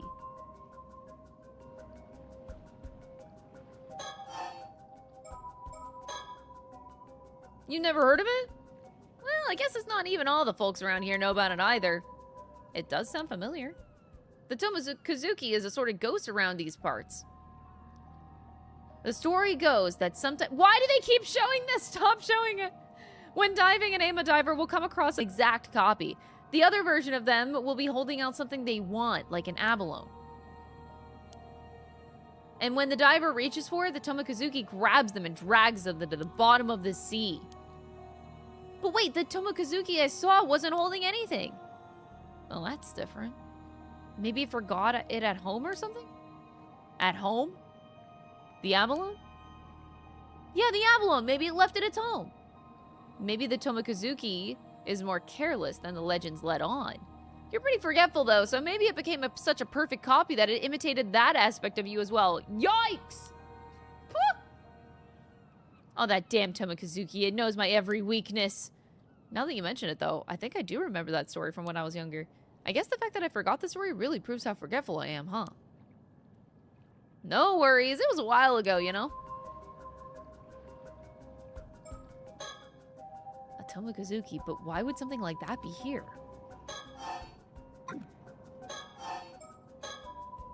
So, did anything happen after you took its hand? I really don't remember. When I came to, I was back outside the hole. I thought maybe I'd blacked out due to a lack of oxygen and it had been some sort of hallucination. Yeah, I guess that's possible. But if that's the case, that means I stopped you just to talk about some hallucination I saw, and that would be super embarrassing. Some people do say that Tomokazuki legends might have come about because of divers seeing things that when they ran out of air. But hey, no big deal, even if it was a hallucination. The most important thing is that you're safe. Still, I can't help but wonder about a hole suddenly appearing like that. Yeah, it's pretty weird. By the way, you know these symbols on your diving gear? Yeah, Seimin and Domin, the AIMA divers around here, all have them somewhere on their outfits. Oh, this was my mom's gear, so I didn't know. People say that those symbols work as a charm to protect divers from the Tomokazuki. But if I ran into a Tomokazuki just now, wouldn't that mean that the charm didn't work? Maybe, but it could be thanks to the charm that you made it back safely. The sea is a dangerous place, even without the Tomokazuki around. Things have been even worse without the charm to protect you. Was the first game good? I'm kind of tempted. You think I'd like it if I like Deer Escape? Yes! Absolutely play this game. Yes, yes, absolutely. 10 out of 10 would recommend. The first game was amazing. I see. So without the charm, I really could have been attacked by a shark. Glad I had it then. Seriously, a shark would have been no laughing matter. A long time ago in a small village on one of the islands in the Issei Sea, there lived a young Ama diver known for her exceptional swimming skills. One day, the wind was strong and the waves were higher than usual. Undeterred by the turbulent weather, the young diver dove into the sea but couldn't find even the smallest shell to bring back, let alone by any abalone. Determined to find something, she dove even deeper into the ocean until she paused, sensing a presence behind her. Turning, she felt an undeniable sense that someone was watching her from a shadowy crevice in the rock. Finding this strange, she ventured closer, only to come face to face with a diver who looked exactly like her. As she floated there, stunned, the other diver extended her hand, and it was an abalone larger than any she had ever seen. The young diver was mesmerized. She had to have that abalone no matter what. She reached out her hand to take it. Suddenly, when her fingers were mere inches away from the abalone, the other diver's hand shot out and grasped her arm. Shocked, the young diver frantically struggled to pull away, but it was too late. Slowly, inevitably, she was dragged down into the depths of the ocean. Over time, this became known to be, and it came to be known as the Tomokazuki Together Diver. Due to it taking on an identical appearance to its victims, divers are warned never to accept Tomokazuki's offerings in the depths, lest they suffer the same fate. The Tomokazuki is still greatly feared by Ama divers in modern times, and the same endowment symbols inscribed on items they take with them when diving are charms said to protect them from it. This is scary. Protective symbols widely worn by Ama divers in Shima and Toba. The star-shaped symbol is known as Seimin, and the lattice symbol-like symbol is known as Domin. The two symbols are often embroidered side by side or drawn on clothing using purple dye made from shells. They are worn by Ama divers when diving to ward off potential disasters that might befall them at sea. I'm scared!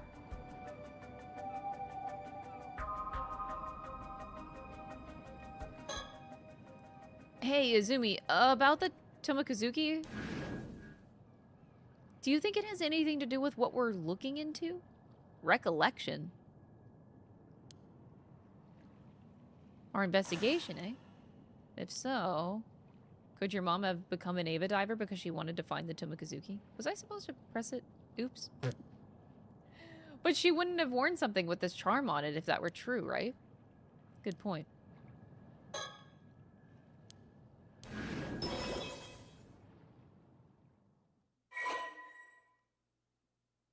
Yuza Minakuchi, something I want to do. Ah!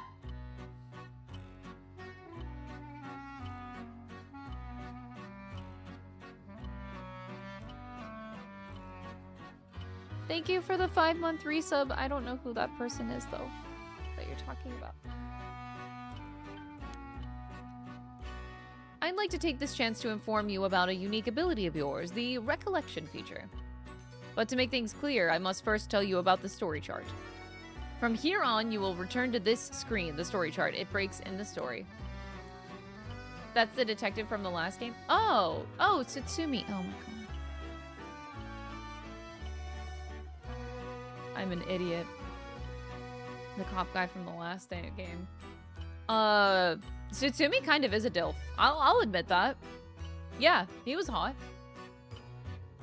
The story you will witness will not necessarily unfold in chronological order. This screen will allow you to see where each chapter lies in the grand scheme of things, as well as select where you wish to proceed to next. If the icon for a chapter is not dim, that indicates it has not been fully completed. Generally speaking, completing a chapter will unlock the chapter immediately after it. Generally speaking, not always. However, there will occasionally be times when a recollection button will appear during the story as you experienced just now.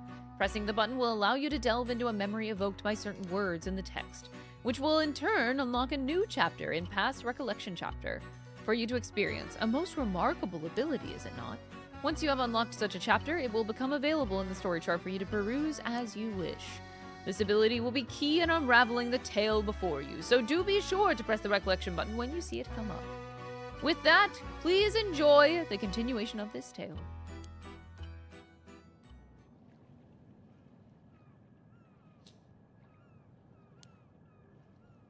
Could your mom have become an Ava diver because she wanted to find the Tomokazuki? But she wouldn't have worn something with this charm on it if that were true, right? Good point. Is that all you wanted to talk about? There's more. Actually, this might be the most important part. I realize there's something I need to do after this. Something really important.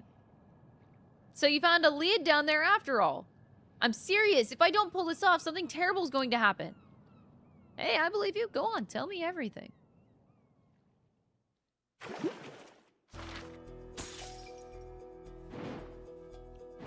Oh. Oh, I like the UI.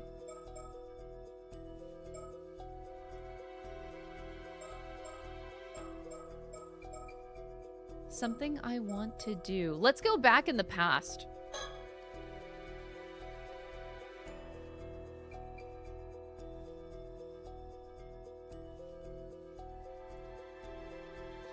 A day before he sets off for the sea as an AIMA diver, Yuza asks Azami to meet him at the Kante Kisho ruins.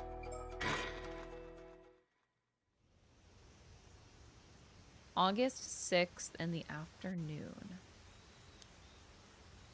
If you say you want to be an AIMA diver, then of course you've got my full support. Something tells me you're not just doing this for Suyu.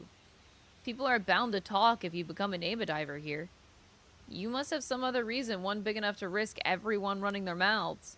I knew I couldn't hide anything from you, Azami. Wouldn't take me even 2.2 seconds to see through one of your lies.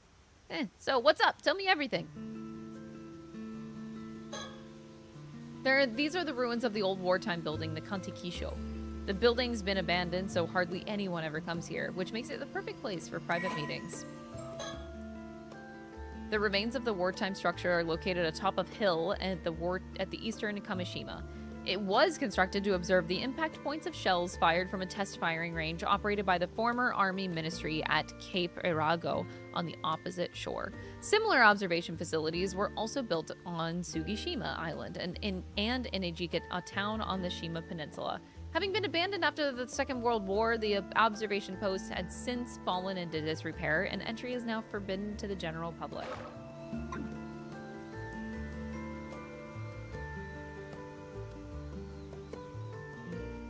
And yet, we are here. Hey, Azami, what I'm going to say is going to sound pretty crazy. You still want to hear it? Sure, bring it on! I'll come right out and say it then. I'm looking for a mermaid, and I need to find one by tomorrow.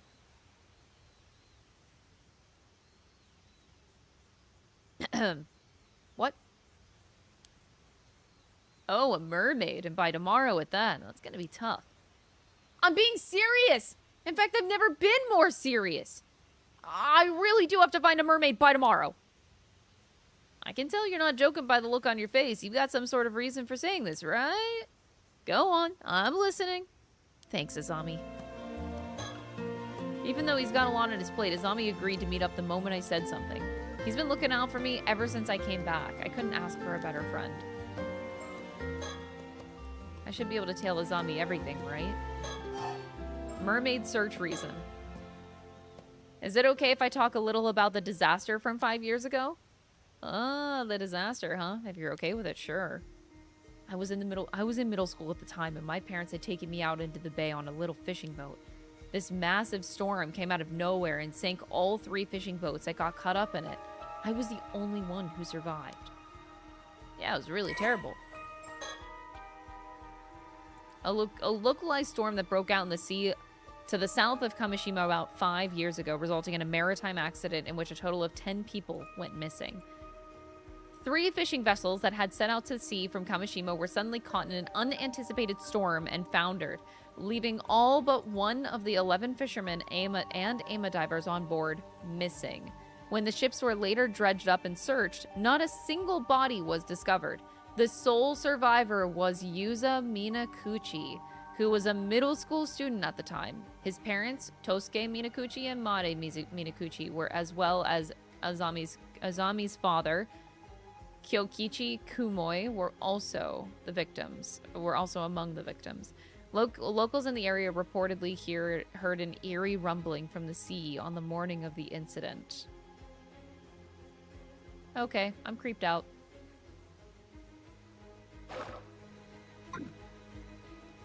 What about the disaster did you want to talk about? I've recently started to remember some things about what happened. For real? I know your memories of the disaster were kind of hazy due to the shock, but it's great that you're starting to remember. Oh, but, I guess it's not exactly something you'd want to remember, huh? Sorry if we're getting all fired up. It's okay, it actually hasn't bothered me as much as I thought it would. Thanks for worrying about me, though. It's just that the things I've remembered are a bit strange, so I couldn't bring myself to say anything. Sorry for keeping quiet up until now. Well, I can see why you'd want to keep it to yourself, all things considered. Don't sweat it. So, about the accident. When we ran into the storm, our boat got caught in a whirlpool and started to sink. My parents gave me a life buoy and lowered me into the water. They were frantic, and I was too stunned to do anything but go along with what was happening. I can imagine. That must have been really scary. The waves were knocking me around, so it took everything I had just to hold on to the buoy. In the end, I just watched as the boat was swallowed by the water. I couldn't do anything. There wasn't anything you could have done. It wasn't your fault, Yuza. But right after that, this huge wave came crashing down on me. And I got dragged back into the depths of the sea, life buoy and all. You got pulled under? But I thought, yeah, up until now, I thought I managed to miraculously stay afloat until I got rescued. But I remember now, I was pulled down underneath the waves.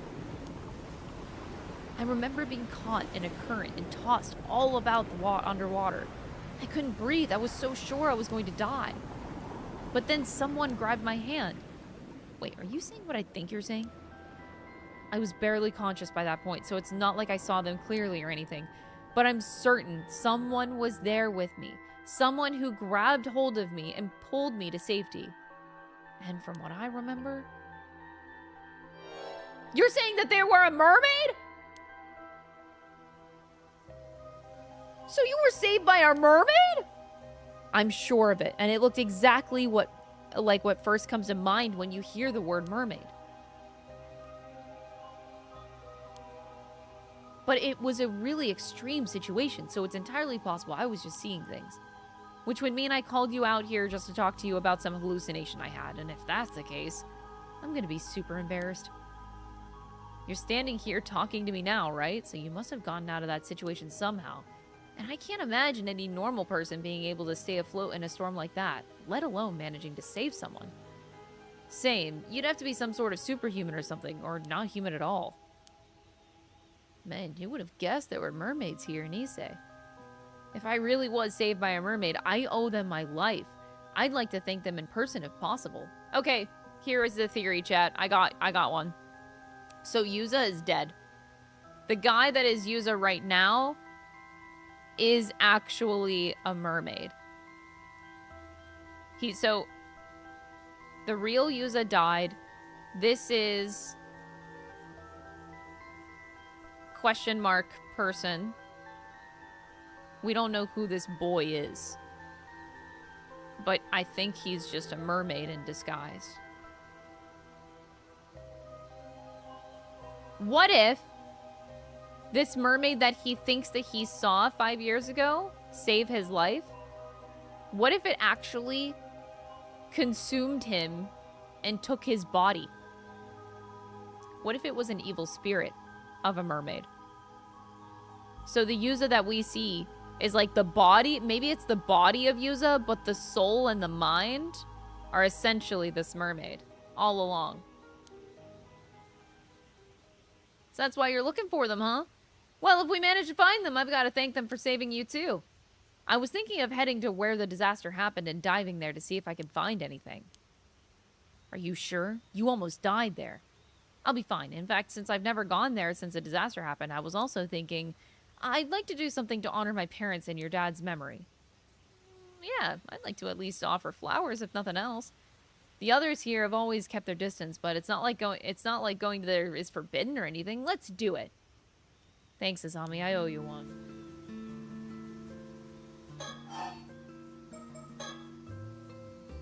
But there's no guarantee the mermaid will still be around there, right?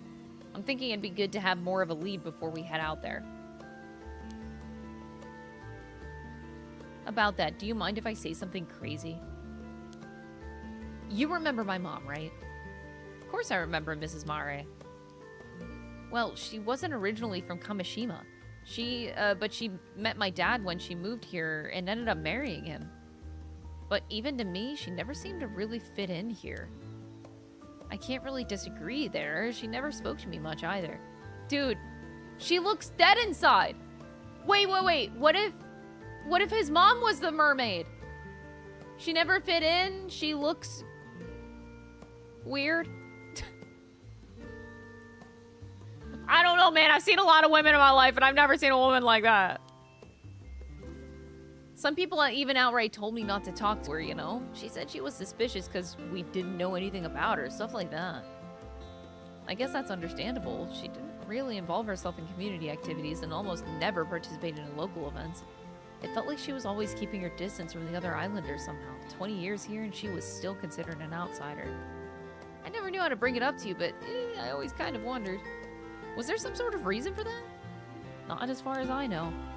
Dad and Gran never seemed to mind, so I figured that's just how she was. But looking back at things now, it was pretty weird.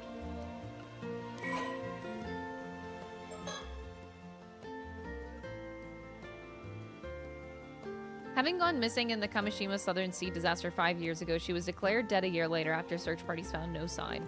More than 20 years ago, Mare Somekawa... Somekawa was her name, okay. Arrived on Kamishima with no possessions to her name, expressing that she had taken a liking to the local environment and wanted to move there. However, she remained tight-lipped around her background, only revealing that she was from a small town out in the mountains and that she had to leave her home for undisclosed reasons. And although her request to move to Kamishima was accepted, many islanders remained suspicious of her.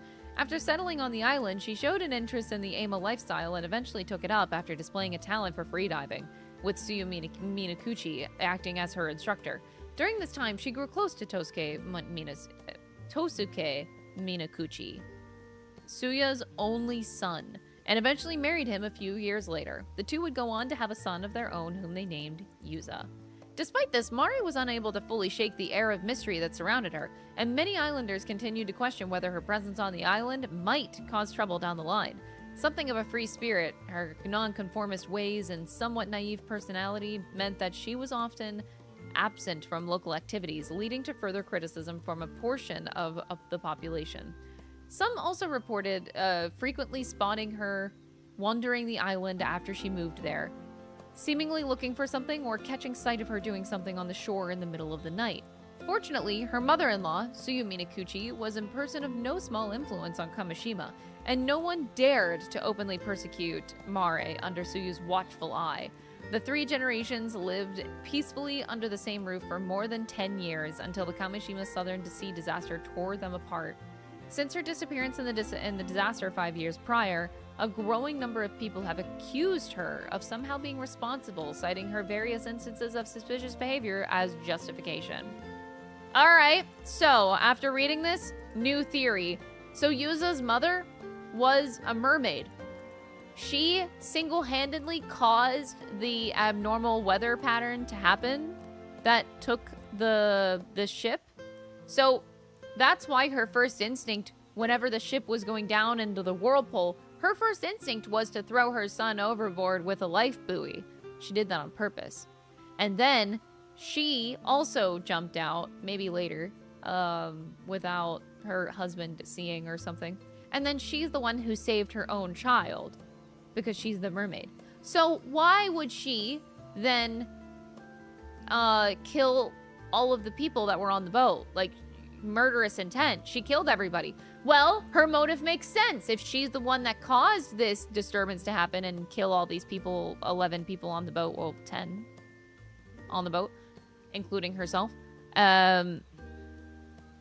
Because they made fun of her. They never felt, they never made her feel accepted on the island. So she got mad at them, and she killed them all. Who she then saved, because she's a mermaid. I read her occupation as, was Yakuza's mother. Oh, yeah, she's Yakuza's mother. I guess even I thought she was a bit of an oddball at times. You say that, but I think you're getting to be pretty similar to her. Yep, what's that saying? Marching to the beat of your own drum, you're both like that. I've never been so blind, a blind fool. Yep, there it is, that's what I'm talking about. Why'd you bring up your mom all of a sudden? Well, looking back now, there were a few things that always bothered me. For a start, no one ever told me where my mom was from. She was also a natural at ama diving, but I never saw her eat any seafood. Because she's a mermaid! She was a natural because she's a mermaid! And sometimes at night, she suddenly said that she wanted to go look at the sea before going out and not coming back for hours. Because she's a mermaid!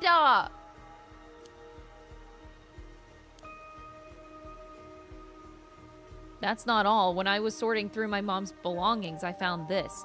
We usually keep it in the family altar, but I brought it along today to show you. A fish scale.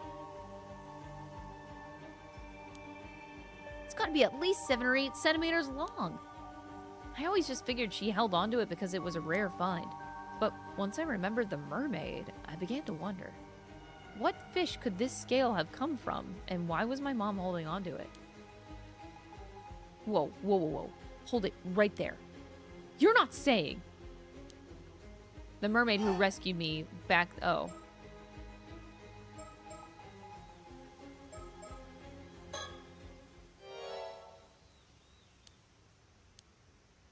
What do you think? It's pretty out there. Could that even be possible? So your theory is your mom used to be a mermaid, but she became a human so she could live among us. She turned back into a mermaid when the disaster happened and wasn't able to come back afterwards. How does that sound? After hearing your story, I can't just dismiss it out of hand either. If that's really the case, and my mom really is still out there in the sea somewhere, even in a different form, I was thinking it'd be nice if I could see her again. It might be because they're still treated as missing instead of dead, but it still hasn't really sunk in that my parents are gone. I know what you mean. Sometimes it feels like my pops is just gonna show up at home again like nothing ever happened. Though even your mom's alive, I guess it'd be hard for her to show up if she's back in her mermaid form now. If my mom really does have some sort of connection to mermaids, then maybe that was the reason she never really fit in here. It might help clear any mistaken impressions the others have of her anyway. So you think that by trying out ama diving like your mom did, you might be able to find something out? And maybe if you're lucky, you'll run into a mermaid in the process. Yeah. And if I really am descended from mermaids somehow, it's possible that diving might awaken something in me. Oh right, I hadn't thought of that. I guess if your legs suddenly become fins, we'll know for sure you're a second-generation mermaid. Okay, I think I've gotten the gist of what you want to do now. I haven't been happy with how people have been treating you ever since the disaster either, and what they say about your mom. If there's anything I can do to clear the air, I want to help. Thanks, I appreciate it.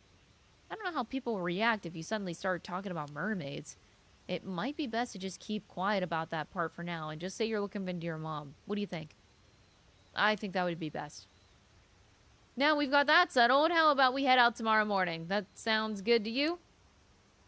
I've been doing some training in secret, so I'm all set. Still having to find a mermaid by tomorrow is pretty sudden. What's up with the tight deadline? I can't say right now. If we manage to find one, I'll explain everything, I promise. Well, as long as you'll tell me later. Oh, here's an idea. If you're in that much of a rush, how about we talk to Tsukasa and Sato? Maybe they'll be able to help out. Would they even believe me? The whole thing is pretty crazy after all. Tsukasa's going back to the mainland soon. I hate to bother her now. still, knowing Tsukasa, she might be surprisingly on board with the whole thing. See, I knew he'd be here. Oh. Oh, they cute! Except for the tall girl. She looks like she's staring straight into my soul. Is she okay? When did you two get here? Talking about something you didn't want us to hear, were you? Boys will be boys, I guess. Childhood friend Tsukasa. Oh, wow. Apprentice Ava diver. A girl born and raised on Kamishima, she has a bright, friendly in nature and an inquisitive personality. Currently in her second year of high school, she boasts excellent grades and a sharp intuition. She's been staying at a relative's house in Issei City since last year in order to attend an all-girls high school on the mainland and currently back on Kamishima for summer break. Despite this, she frequently makes trips back to the island on weekends and has been trying her hand at underwater gatherings since the current diving session began, having long been interested in the AMO lifestyle. Her estimated diver rank is 6. Rookie numbers. However, her teachers have been strongly encouraging her to aim for a national university. She's been friends with Azami Kumoi and Yuza since childhood, with their close rapport making up for their difference in academic years. And it was more common to find her playing with the two boys than with girls her own age up until middle school. However, since leaving the island to attend high school, she has grown more conscious of their age difference and has put some distance between herself and them. She hit it off immediately with Sato, a girl who came to Kamishima to lodge with the Wakamuras a few months ago, and was looking forward to showing her around the island and helping her adapt to life there whenever she returns home. 18 years ago, her still pregnant mother, Nagisa Awo, moved to Kamishima alone before giving birth to Tsukasa shortly afterwards. Tsukasa subsequently grew up in a single-mother household. Although she used to occasionally ask her mother about her father, her questions were always evaded, so she has since stopped inquiring. However, the fact that her mother never seemed to have any financial difficulty despite not working has led her to quietly suspect that he might still be involved in some way. I would be wondering that too. Like, Mom, why do you have so much money when you don't fucking work? Why do I even have to go to school to get a job if you don't even work? Like, you know, these are questions you would ask as a kid.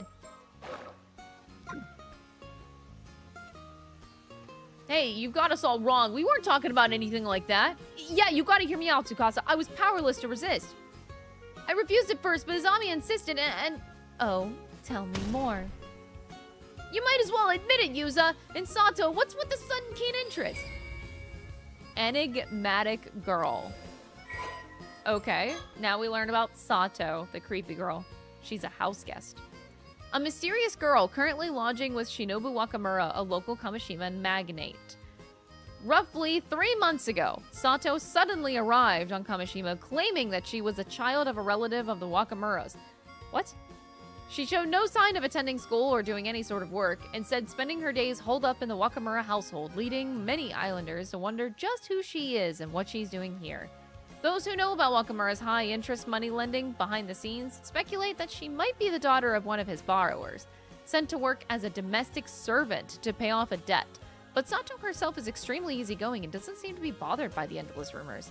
A huge television fan, she spends much of her spare time glued to the set in the Wakamura household, with her most recent obsessions being soap operas and 2-hour thrillers. However, she isn't all that fond of period dramas.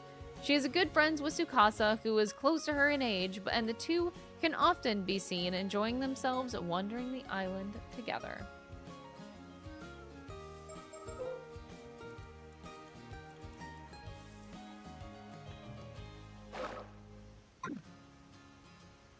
Ugh, let's all calm down, okay? It's not like that. We were having a perfectly normal conversation. Yeah, sure. Anyway. Hey, don't brush me off! You're getting pretty worked up, Azami. Don't act all innocent. You're the one who caused this mess. Sorry to interrupt your fun, but I really did have something to say. Folks are worried you haven't showed up to the association meeting, Azami. You should probably get going. Oh, damn, the meeting! Sorry, Yusa, I gotta go for now. I'll get in touch later. No problem. Thanks for coming, even though you're so busy. I guess we'll be on our way, too, then. Sorry, but we've got some important business of our own to handle. We won't be able to help out with whatever you're up to.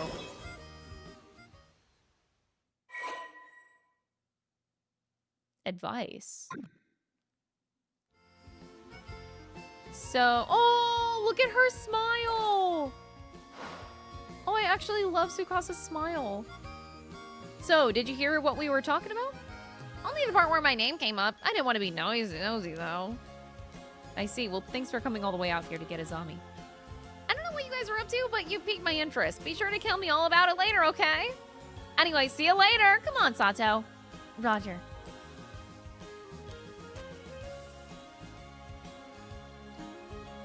Oh my god, yes! She does give me Velma vibes. She does seem very Velma-coded. You better not forget about the day after tomorrow. Tell Azami he'd better remember, too.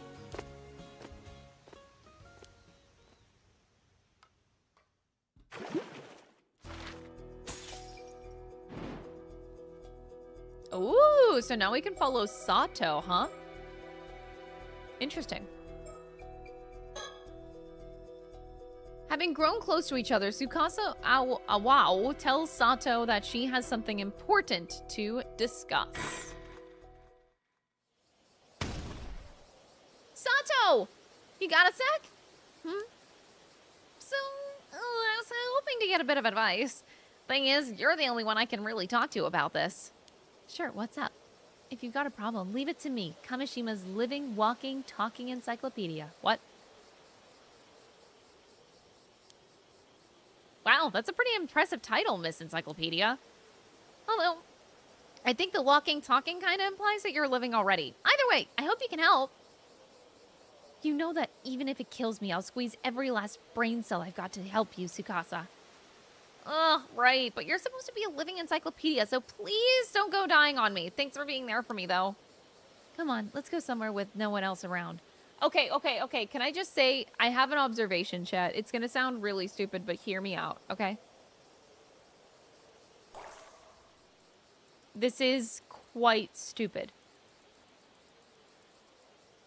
So, the game, knowing how the first game was for Paranormasight and how they could have weird UI things and how the options affected some things in the story, the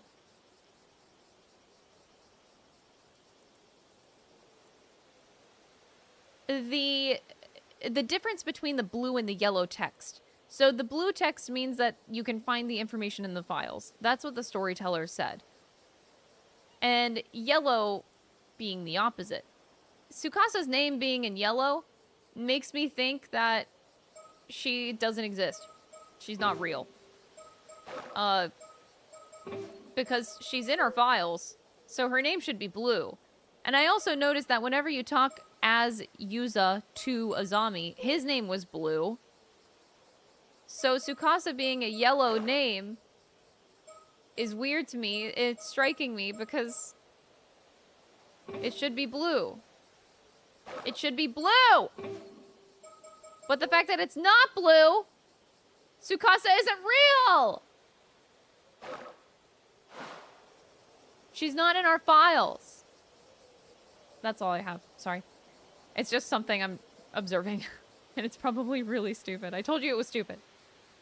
Come on, let's go somewhere with no one else around then.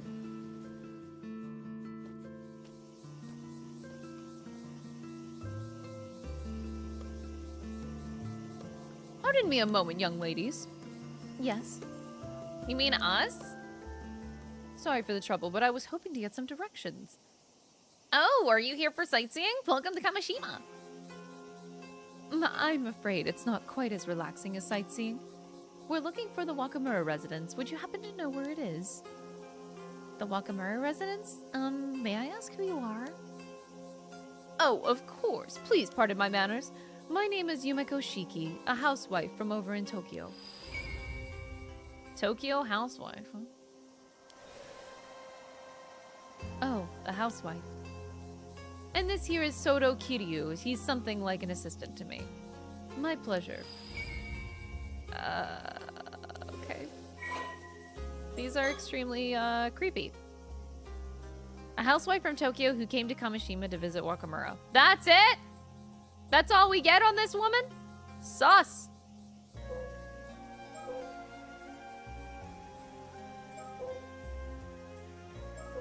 Her age is a secret. But Sodto is clearly 25 years old. Oh, you must be guests for the old man. The Wakamura home is just up the slope after you head through the alley. It's a bit of a maze, though. Want me to show you? So it was that way. Thank you, but I believe we can manage from here. Believe it or not, we've been running all around the region. We're quite used to the area now.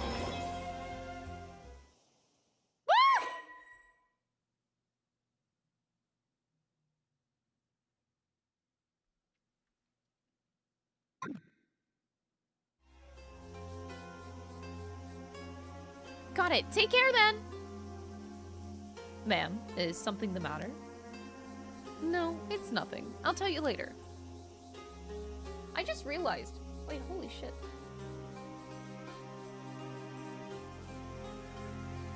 Okay. Woo. Sorry about that. We'll be on our way then. Sorry for interrupting you.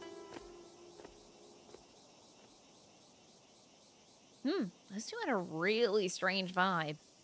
The old man sure gets some unusual guests. There was something about them. Don't you think that's the kind of aura that sorcerers would give off? Oh, I know what you're getting at. I've heard about those rumors too. Everyone's saying that old woman Wakamura has been super reliant on some shady sorcerer lately.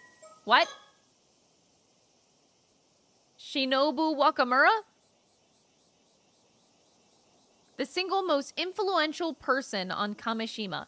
Although born to an ordinary fishing family on the island, he entered his 20s during the post-war economic boom, and through tireless work and juggling multiple side jobs, he managed to amass a small fortune over the years. He went on to invest this fortune into the development of Kamishima, not only upgrading its fishing equipment, but also improving the island's infrastructure to entice businesses to set up shop on the island. Efforts that have earned him the appreciation of people all over the island. He currently holds many key positions on the island, including serving as head of the Kamishima Fisheries Cooperative Association, and it's said that his appointment as the next mayor of Kamishima is all but confirmed. Although admired for his many contributions to Kamishima's development, his personality leaves much to be desired, with many stories of him using force to get things to go his way. He is often high-handed in his dealings with others, fully aware that his position makes it difficult to oppose him. Having moved his main home and base of operations to the mainland many years prior, there are abundant rumors that he has since added loan sharking and land grabbing to the list of ways he's willing to add to his sizable fortune. It is said that he has recently become an ardent devotee of a certain famous sorcerer in Tokyo and often relies on their guidance when making decisions. Interesting.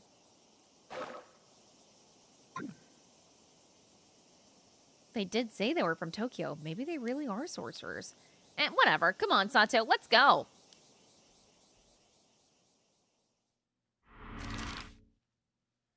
Oh, I can move.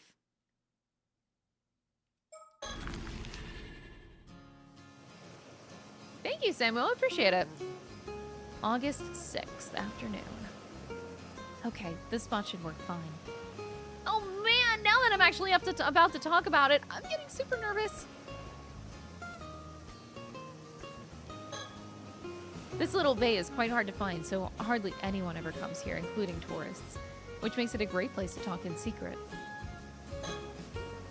The sound of the waves and the cicadas surround us. It's your typical summer's day. Except nobody likes cicadas. Now that we're here to talk, she suddenly looks like she can't get the words out. Maybe I should be the one to nudge and ask from my side. Tsukasa asking me for advice. Something must really be weighing on her. She's usually so quick to decide on act on anything. This is rare for her.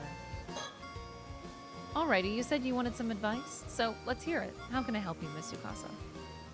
Well, I do want your advice, but I'm not really sure where to start. Guess this really isn't an easy topic. In that case, let me start her up with another topic to loosen her up. Talk about summer break. I guess you'll be heading back to the mainland now soon that the Obon holidays are over. Yeah, I head back to my boarding school in 3 days, so I've got until the day after tomorrow to take it easy here. Right, time sure flew by. I'm really gonna miss you. Me too! Only 2 days left, huh? 2 days. Well, what am I gonna do?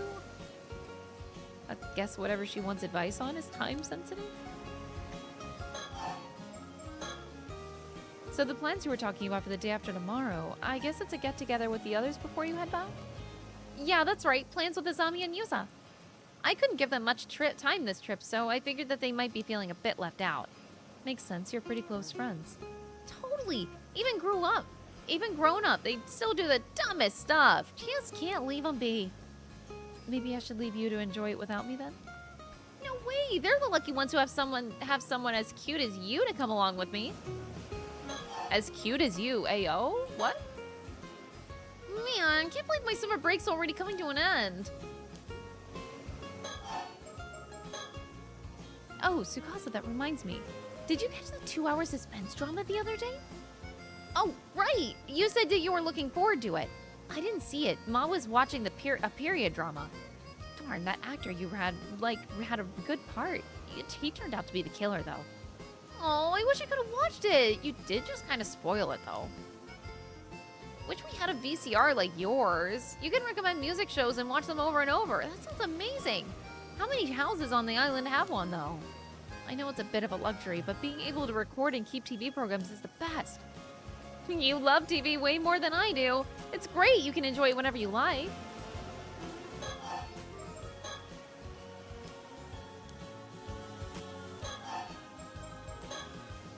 You really can't get enough of your TV. You think I watch too much? How much did you watch this summer? I guess I'm pretty much always watching whenever I'm home. Nice. You should thank old man Wakamura for letting you watch as much as you want. We're hardly ever allowed to watch TV at boarding school. Even at home, I'm always fighting over what to watch with Ma. Makes it damn hard for me to keep up with the conversations at school, you know? TV's just got too much influence on everyone. Can't blame them either. It is pretty fun. Speaking of TVs, I saw something on the morning news. Yeah, what happened? They said an Ama diver on the mainland went missing at sea. Oh yeah, I saw that too. I hope they find her safe. They're still searching, but it goes to show how dangerous being an Ama diver is. Yeah, even I've had a couple of moments out there that have been way too close. When the catch is right in front of you, it's easy to think you can go a little bit further and end up pushing it just too far. Sounds scary. You'd be careful out there. Now that I think about it, a little while back, there was that story about old human bones found on the seabed near Toba. I never heard about that one. That's really happened? Creepy. Maybe it was someone who went missing at sea. I just hope it isn't, like, you know, a curse or anything. Yeah, the sea can be pretty scary. The old Ama grannies always told us. We islanders live with the sea. Never forget how fearsome it can be. That's why the Ama divers wear charms and mind the proper rites, right? Yeah, gratitude, manners, and restraint toward the sea are never to be forgotten. That's the first thing they teach you when you start diving. You know, Sato, compared to when you first arrived on the island, you've really brightened up. Might be thanks to all the TV. Was I really that gloomy before? Yeah, up until about a month ago, it felt like there was a little cloud hanging over you wherever we spoke. It was like you were kind of depressed all the time. Like nothing in the world really mattered to you. So that's how I came off. Sorry for being such a downer. Yeah, you didn't crack jokes like you do now either. But this you? Way better. Having fun stuff going on really brought you to life. Makes sense. I'll try to keep up the positivity. Okay, I'm ready. I'll just say it. So the thing is, I think I like someone. Gee, I wonder who she likes. I don't know, guys. I have no idea who she might like.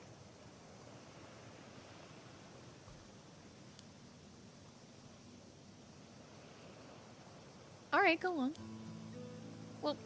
Well, we'll hardly get to see each other anymore soon. I want to tell him how I feel while I'm still on the island. Oh, I thought she was flirting with her. Damn.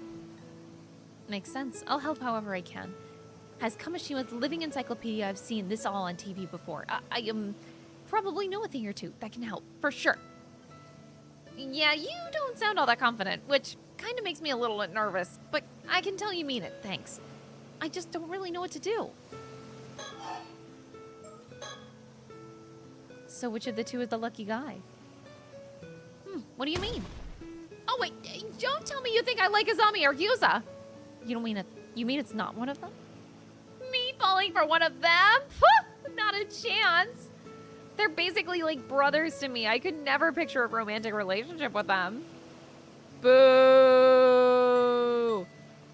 Sorry, I just assumed. I call myself the living, walking, talking encyclopedia and brag that I've seen it all on TV, but I guess I don't really know anything. It's so embarrassing. I'm gonna go die now. Whoa! Don't sweat it, really. No dying. But then, who is it? No point dragging it out, so I'll just tell you. It's Shotaro. Who the fuck is that? Ah, Mr. Wakamura's son? I see.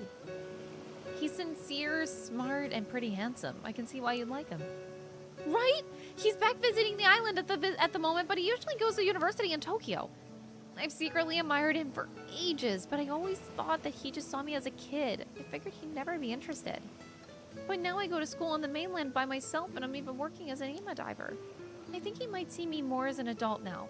More than before, anyway. Yeah, that makes sense. So you want to let him know how you feel while he's still on the island. Maybe it's all just one-sided on my end, but I can't keep these feelings bottled up. Then tell him I'm with you. Oh boy. So, male university student, the only son of Shinobu Wakamura, a local Kamishima magnate. Due to his father's influence, he was pampered by those around him from an early age. But he grew up to be a pleasant and sincere young man despite this attention. He is well regarded by those who know him, often being told that he has been blessed with a sharp intellect, good looks, and a variety of talents. He is currently attending a university in Tokyo and is back on Kamishima for summer break. Although his father, Shinobu, wants Shotaro to inherit the influence and wealth he has spent much of his life building up, Shotaro himself has no intention of doing so. On the contrary, he is skeptical of the old-fashioned insular ways of the island society and regards his father as the very embodiment of those outdated Moors. Moors? Views? Whatever. Viewing him with utter disgust for his overbearing, vulgar tendencies and superstitious beliefs. Damn, okay.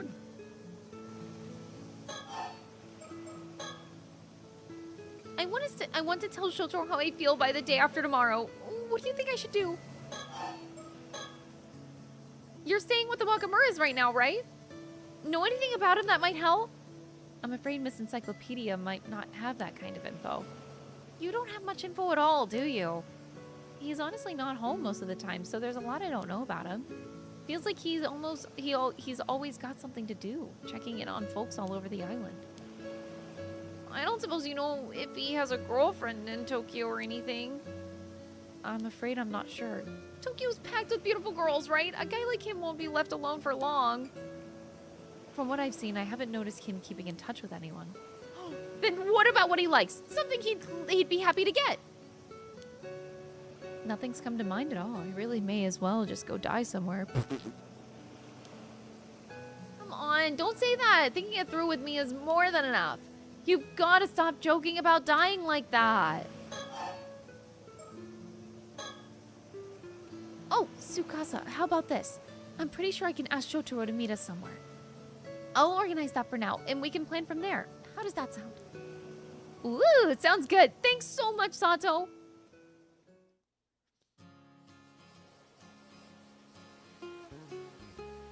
I like Sato's skeptical face right now.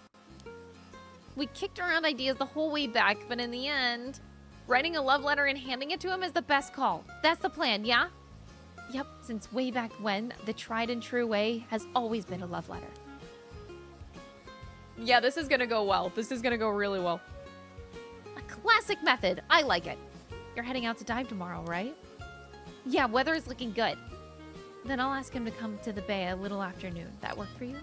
Yeah, I just needed to have the letter ready by tomorrow. Hey, can you look it over before I give it to him? Thanks, I'm ready to, even if it kills me too. I'm already so nervous. Hey, you two over there. Oh. Is that who I think it is? Dude, the popped collar is crazy. What the fuck is the popped collar all about? Dude thinks he's so cool. It's Shotaro. Oh wow, speak of the devil. Hey, sorry to interrupt. Oh, he's totally glowing as usual. Is something wrong? Have you seen Azami? He didn't show up to today's association meeting. Oh, I see. I haven't seen him today. I think I know where he is. I'll go get him. Knew I could count on you, Tsukasa. I'll let you handle it then. Sure, no problem. She doesn't know, does she? He called me by my name. I'm so fired up right now. Let's do this. Let's find those two. But I bet they're up to at the Kante Kisho ruins. Let's go, Sato. Why does it look like he's wearing a toupee? Because, bitch, he might be. He might be. Ooh, we can play as Yumiko Shiki, the really sus woman. I'm gonna continue this way, though. Memories of the last summer. The promised day arrives after their usual morning dive. The group of 4 meet at the dock. I want to go diving with, cutie Tsukasa. Hey, Azami, Yuza, over here! Good timing. I just got back too. How'd it go? Not too shabby if I do say so myself. Check this out, 2 whole scallops. Seriously, Tsukasa, you don't get bragging rights for picking up 2 measly scallops. Sure I do, that was hard work. You should be praising me. Say, Yuza, how many scallops did you get on your... 96?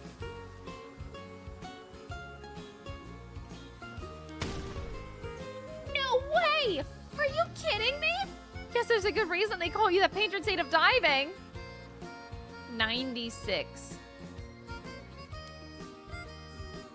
Dang it, now my cover's blown. That'll teach me to snag every scallop I see. Anyway, Tsukasa, don't let this get you down. You'll improve over time. Man, I've been diving way longer than you, but you're better than me already. Some people are just born to be aima divers. If you ask me, all that matters is that everyone made it back safe and sound. True, you always know the best thing to say, Sato. But for the record, I would have preferred a bigger haul of scallops. Then we could have had a feast. More? She wants more?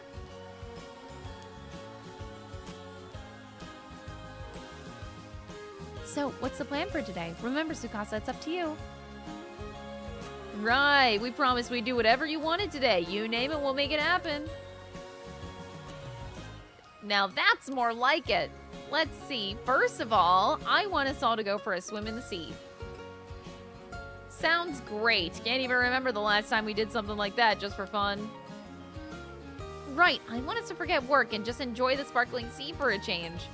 I even bought a new swimsuit for this. You've got one picked out too, right? Sure do. Then after that, when it gets dark, let's set off some fireworks. And then, let's have a barbecue on the beach and cook up everything we caught today. Sounds like a plan. Just leave it to us. Everyone ready? Let's do this. Is it a spoiler to say that something isn't completed? Fuck yeah, it is. There's a shark and it's coming this way. Better watch out. What the heck?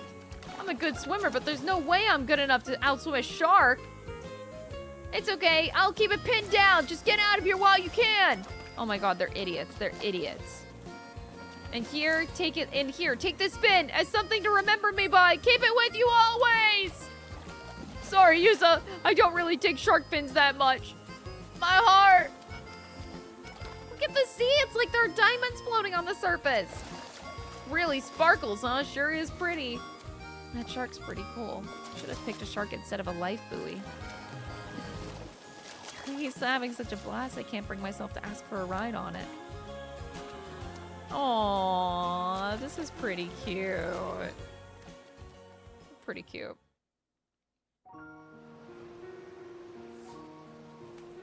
One grilled squid coming right up. Don't throw it, it's piping hot. You're getting squid juice everywhere. Let's see how you like it, kid. Ow, ow, ow, ow, ow, that's hot. You did that to yourself. Hey, check out this huge sea snail Tsukasa caught. It's massive.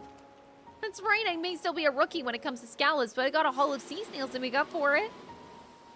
Go eat it up, Izami. I have as many as you want. Hey, can I borrow that lighter? Sure. Want some squid too? Oh, so I can just grill it directly? Yeah, that's Kamashima's specialty, fireworks style squid. Wait, you're actually doing? The juice is going everywhere, it burns! Oops, sorry, my hand slipped. And there it is, the famous Yuza one-man show. Oh, they're so cute. Is this like the last happy thing that's gonna ever happen in this game? Everything else just goes downhill from here, chat. This is the only happiness you get.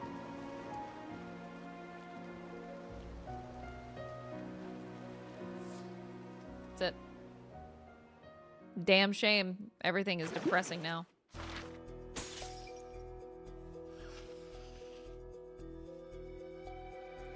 Alright, there's a part of me that wants to continue here, but I'm not sure. I guess I could just resume.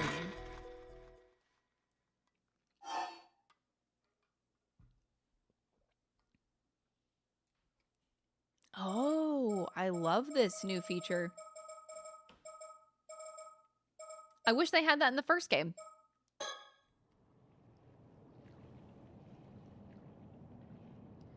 Let's leave it at that for today. Good work.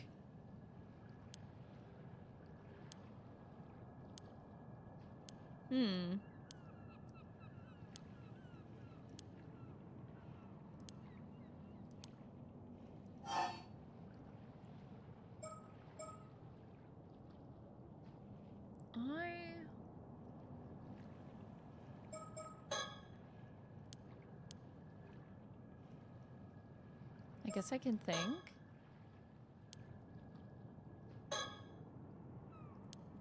Did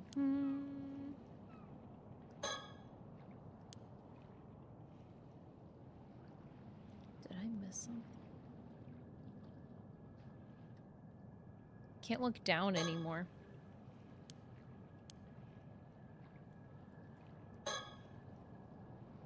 My best friend.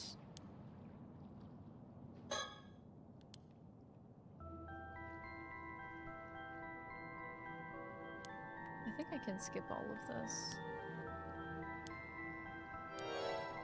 Yeah, let's skip this.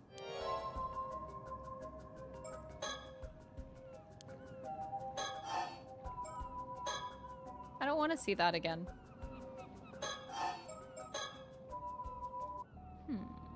Okay, I really don't want to see it again and again.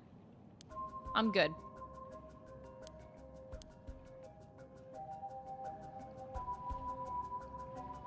I'm gonna keep looking out into the water in case something comes up.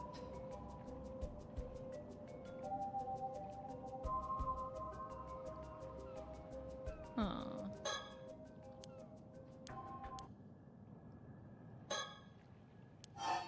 There's more. So now we have the context here. Oh, it just ends like that. Oh, okay.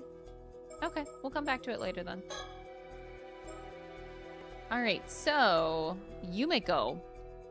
So the Futamigara investigation. They head to the coast of Futamigara after receiving a report about a strange corpse found there. It's a mermaid corpse.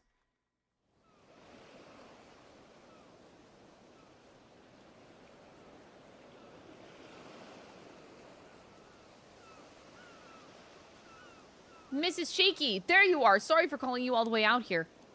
Not at all. Thank you for bringing the case to our attention. I hear you've got an unusual corpse on your hands.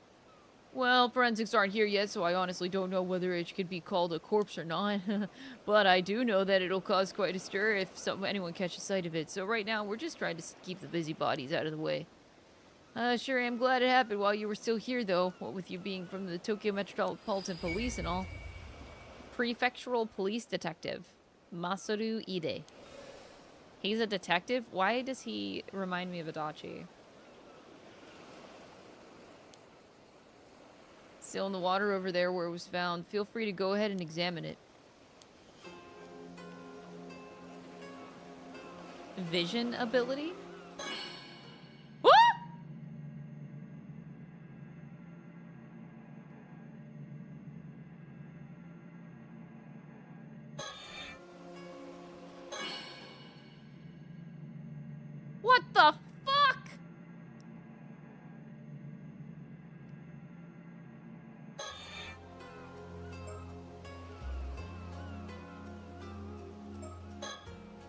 We originally came to Mie from Tokyo to investigate another case, but with so many other incidents occurring, I can't help but get the sinking feeling that something troublesome is about to happen. Detective Ide has been a huge help to us so far. We might be able to reveal some of our circumstances to him. This is Masaru Ide, a detective from the local police. He's acting as my point of contact while I'm over here, as well as providing any support I need. I don't doubt that it's quite a troublesome assignment. There are a lot of things that need to be kept secret for one. But he's been very good at not prying into the particulars while doing what needs to be done, occasionally grumbling notwithstanding. Given what this case has ended up involving, though, those particulars may not end up but remaining undisclosed for much longer. 35 years old. An assistant inspector in the first investigative division of the Criminal Investigation Department of the Mie Prefectural Police. That is quite a mouthful of words. He often finds himself saddled with whatever troublesome tasks come to the department's way.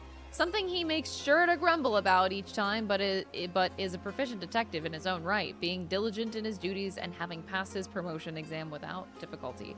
Although often said to have a somewhat unreadable expression, he is quite sociable and makes a point to attend all the department drinking parties. Born and raised in Mie, Masaru never ventured beyond bicycle commuting distance of his hometown, Sioux City, until the time came for him to attend university. With no particular plans for his future in mind, he took the employment exam for police officers, figuring that a local government job would at least be stable. He had no admiration for the police or any strong sense of duty or justice, but found the strict discipline of the police force suited his personality.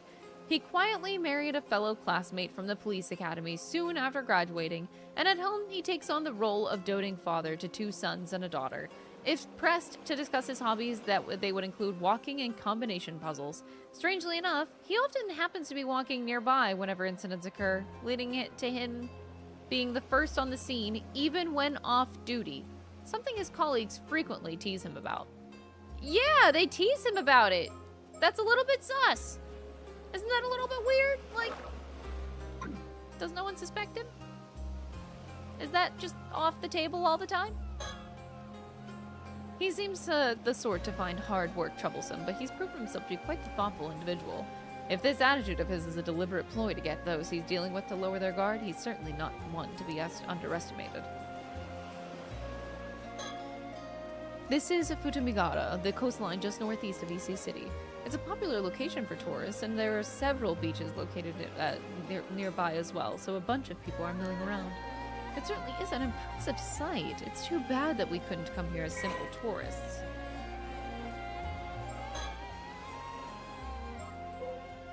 A city located, Ise City, a central northern area of the Shima Peninsula.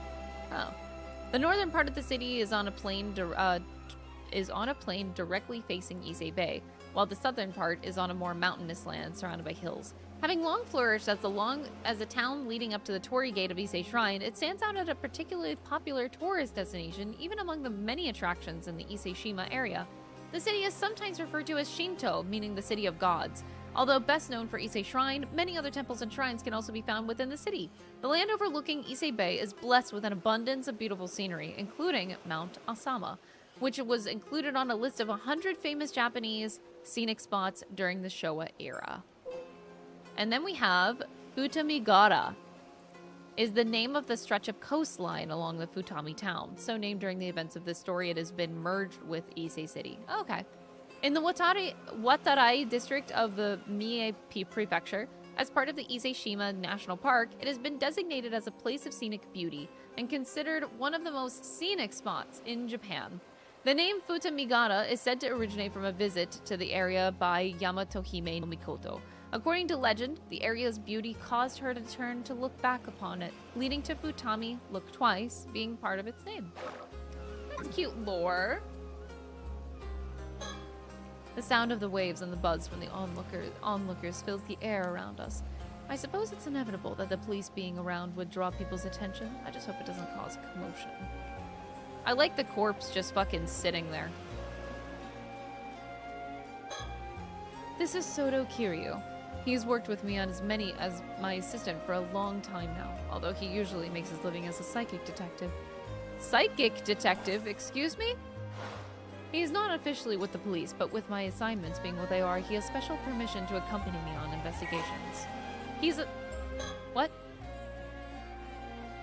An independent psychic who makes his living as Japan's only psychic detective.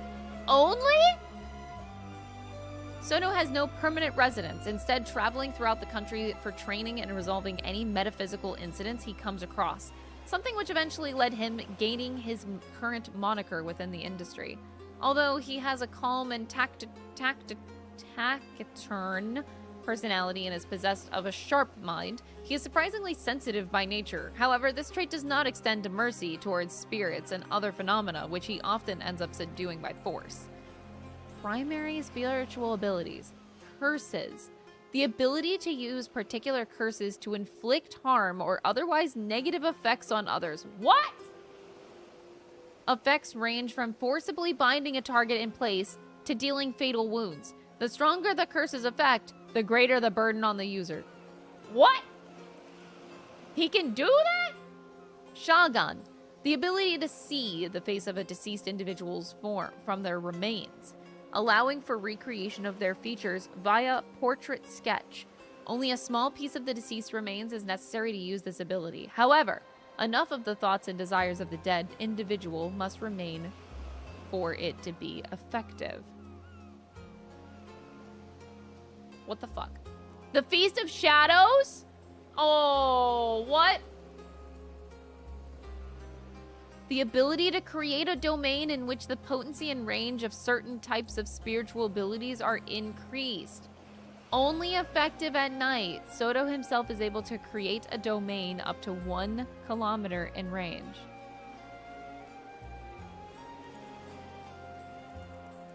Who's this dude? The fuck?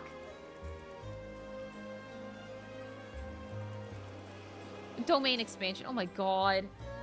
Chat, this is not Jujutsu Kaisen. Sodto's family runs a small shrine dedicated to a certain onmyoji from the Sengoku period. This onmyoji is said to be an ancestor of the Kiryu family, which may explain why their bloodline has produced many individuals with a strong spirit sense over the years. Sodto was born with an exceptionally potent spirit sense even within this lineage, leading to his abilities catching the attention of legendary psychic Itensai Shiki when he was 8 years old. Itensai subsequently took him under his wing as his protege, and Sodto underwent rigorous training under his watchful eye. Even now, he is always quick to respond when summoned by his mentor's wife, Yumeko Shiki, and often supports her during her work. He also has a keen interest in swords and is extremely knowledgeable about blades from all countries and eras. What a fucking nerd.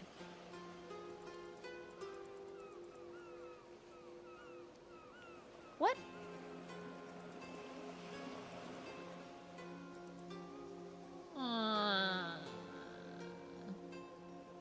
Feast of Shadows. This guy is scary. I wonder if Mio could take him in a fight, and a psychic fight.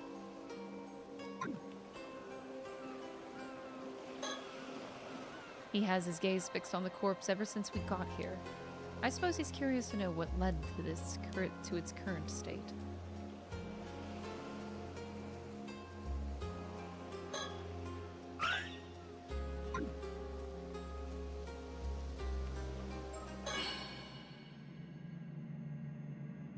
The vision ability is weird.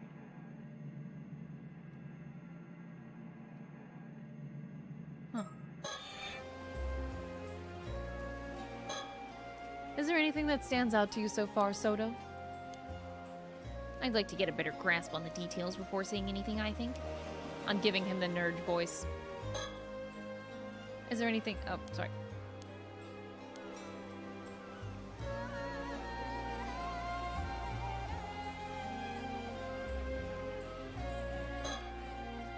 Do we know what the situation was when the corpse was found? I just got here as well, so I'm not clear on the details myself. But, from the sounds of it, a local civilian happened across it about an hour ago as they were passing by. They got us on the scene immediately, so no one else should have seen it. That's a relief. We don't want people working themselves into a frenzy over this. Where's that local now? We'd have someone taking the statement into a nearby police box. I'll let you know when we come get more info there. Please do. Weren't you going to examine the body? Was I?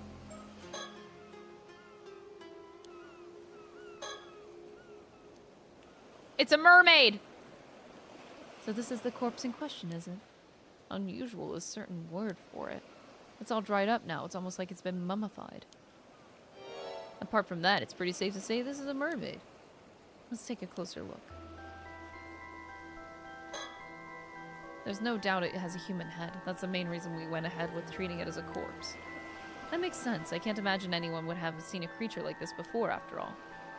If it really is a mermaid, wouldn't this be a huge discovery? Not the sort of thing we'll be able to make public, that's for sure.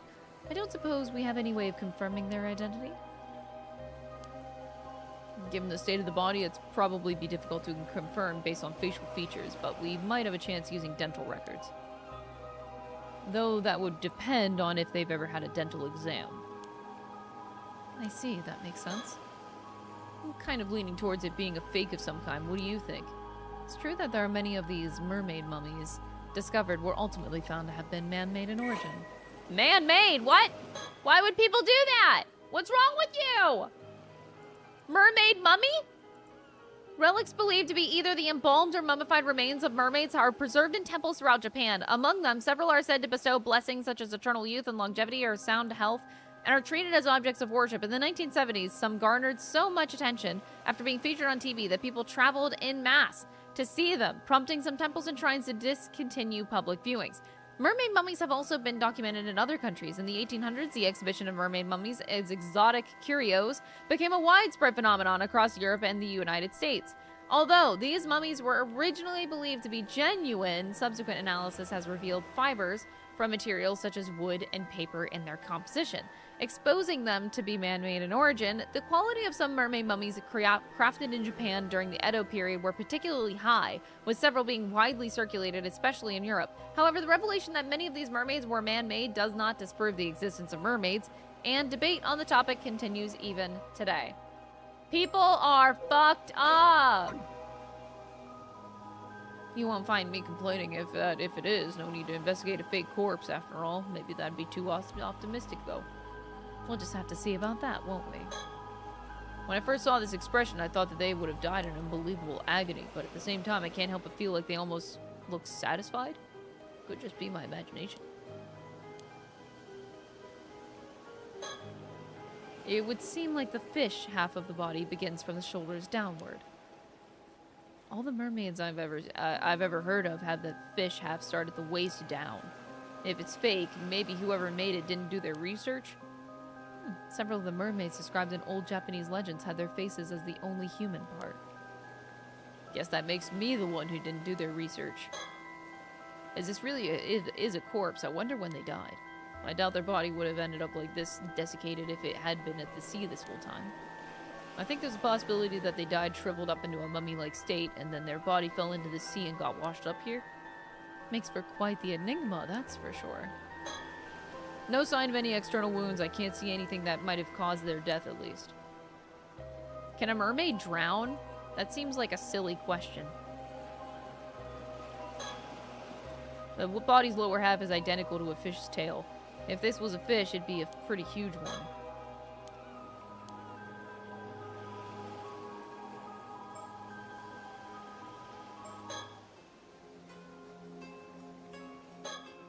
If we really do have a mermaid on our hands, do you think all those stories about becoming immortal from eating mermaid flesh are true? So you're curious about that too, detective?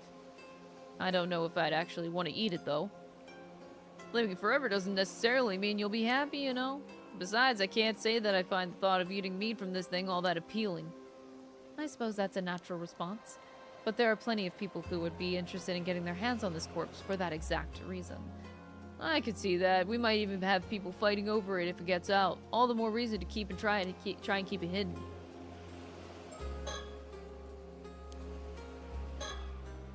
Sure is a troublesome thing we've got on our hands. I think we have a decent grasp of the situation. What's your opinion, Sodto? First of all, based on the state of the corpse, I think it's safe to say that this is another case of the curse of the forsaken fish. Some of the residual curse energy is still lingering around the body. What? Just as expected, then. I suppose that's no surprise. What was that? We'll try to explain our understanding of the case so far, Detective. I realize some of it might sound a bit absurd, but please bear with us. This corpse is neither a fake, nor could it be called a mermaid. If it is the remains of a human, one transformed into a fish as the result of a curse. A curse, too? It's pretty hard to know what to say to that. One thing's for sure, that's not gonna fly in the case report by itself. Mind explaining a bit more? Of course. Let's start with an explanation of our circumstances, then. I'll let you handle the explanations, ma'am. In return, I'll be counting on you to handle the report. Ugh, confound it. Confound it? Who fucking says that, nerd?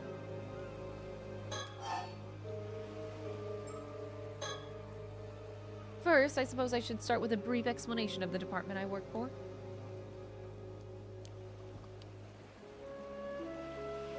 Aren't you part of some secret department in the security division over in Tokyo? Are you sure you should be telling me something like that? I'm not gonna get caught up in any troublesome business if I do, am I? No need to worry about it. I doubt it will come to that. Probably. Our work is mostly kept a secret because it's something of a pain to find people who will accept, let alone understand, the circumstances each time. But you've been very supportive so far, so I can't imagine that will be a problem. Well, if you really insist, go ahead, I guess. As you say, my department is indeed part of the security division. The Paranormal Affairs Bureau! Oh no! We're so back. Oh boy. This unit specializes in the investigation and resolution of cases involving paranormal phenomena. Since the existence of such happenings is not public knowledge, nor is readily believed by the general population, the Bureau's activities are conducted in the utmost secrecy, and there are currently only 5 members in the unit, including the chief. They utilize a network of psychic contacts across the country to assist with their curses. The current chief of paranormal affairs is a name called Kiryu Nakagoshi. Although said to have been born to a family of psychics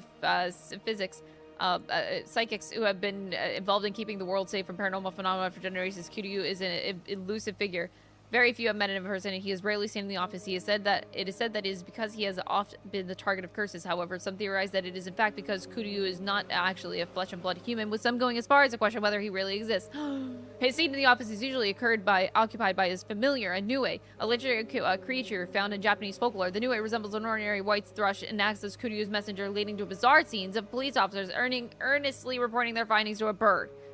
The term Nakagoshi case serves as a code used to refer to cases under investigation by Paranormal Affairs. Got him. We're so back. There really are cases of spiritual phenomena causing harm around the place. I guess it's not that hard to believe there'd be some sort of organization to deal with them within the police. Precisely. I'm glad you're so quick on the uptake. After seeing that corpse, there's not much else I can do but believe it, you know? Or does that mean you have superior sense or some other sort of psychic powers? Not to any notable degree, I'm afraid. As I mentioned, I'm primarily a housewife. If you ask me, I would rather sort this all out and get back home to my husband as soon as possible. Sodto here was my husband's protege. When he used to work as a psychic, though, he helps me out on any work I'm assigned to. I'm responsible for handling any spiritual work that comes up, yes. Spiritual work, you know? Hearing you say that, look, see, like it's just another job really makes me feel like we're talking about another industry entirely. But if you really are just a housewife, Mrs. Shiki, why are you working for a special unit like that? I know it's none of my business, but if your husband is a psychic, wouldn't all this be more in his line of work?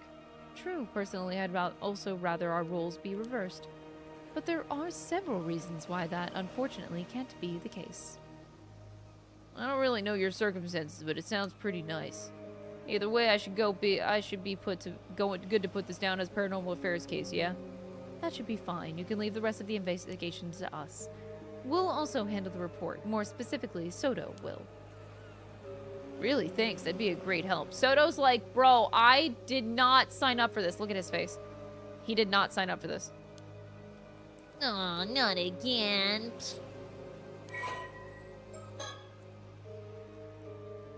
Oh boy, Itensai Shiki's wife. A woman who balances her work as a housewife with her position as a full-time employee of the Paranormal Affairs Bureau, a secret department, whatever. Although the very image of a refined lady in appearance, she has a very surprisingly free-spirited personality and tends to find anything she has no interest in too bothersome to take seriously. Things that do catch her attention, on the other hand, often command all of it, and she will actively involve herself in looking into them. She utterly adores her husband, swooning in admiration whenever the topic turns to him. And she is also viewed with affection by her coworkers, who call her ma'am. Out of the 5 current full-time members of the Paranormal Affairs Bureau, Yumiko alone lacks any particular metaphysical abilities, despite possessing a meager degree of spirit sense. Even so, she was chosen to be part of the Bureau's elite unit for very particular reasons. Reasons known only to a handful of people close to her. There was once one other member of the Bureau who had no paranormal powers to speak of. Oh, Tetsuo Tsutsumi. And the two occasionally worked on investigations together. When dispatched on assignments, she always pairs up with freelance psychic detective Sodto, leaving all paranormal-related procedures and often her much-despised paperwork to him. Yumiko's husband is also a psychic by the name of Itensai Shiki, and Sodto is his cherished protege. Damn! Wait, more files? Oh god, spirit sense. The various spirits of the dead are collectively referred to as spiritual phenomena. They can range from small peculiarities such as being able to see things, hearing strange sounds, feeling a sudden non-natural chill, to a larger scale phenomena powerful enough to defy the laws of physics, potentially even triggering natural disasters.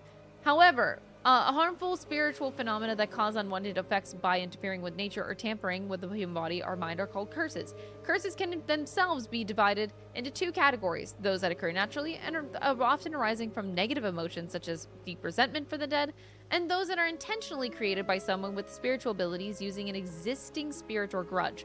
However, creating a curse is quite difficult, and there is risk of the curse rebounding and causing harm to the creator instead. The more powerful the curse, the more stringent the conditions that are required to use it.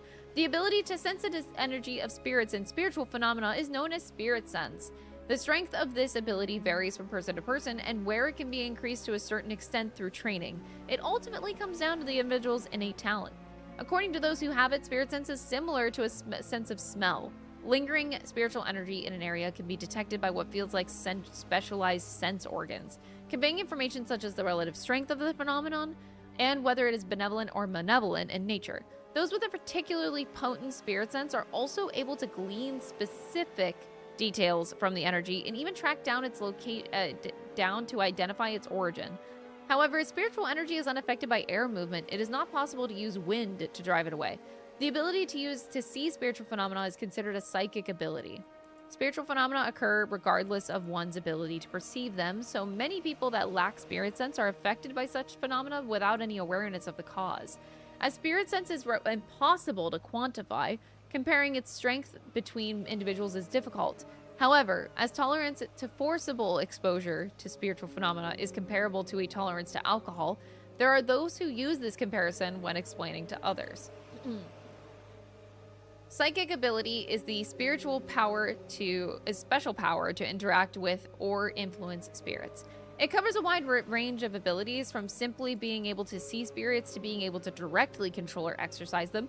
It also includes the ability to intentionally induce spiritual phenomena in order to use specific skills, such as peering into the future, capturing images with psychic photography, or searching for objects using dowsing. Individuals who possess such abilities are known as psychics. People who possess spirit sense but lack psychic ability are particularly susceptible to the influence of spiritual phenomena, whether they are aware of it or not, and as such often fall victim to supernatural disasters or disturbances. That sounds very sad and depressing. I got so many files. I hope you guys feel so educated with all of the reading of the files. It's going to be on the exam that's going to be at the end of the stream, so please make sure your notes are good.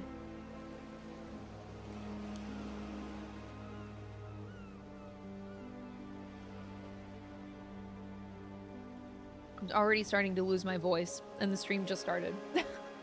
I can't lose my voice, y'all! Does that mean that you came all the way to Mie because you knew something like this was going to happen? Oh, that's awfully perceptive of you, Detective. I suppose you could say that, yes. At the very least, this situation hasn't come as a huge surprise.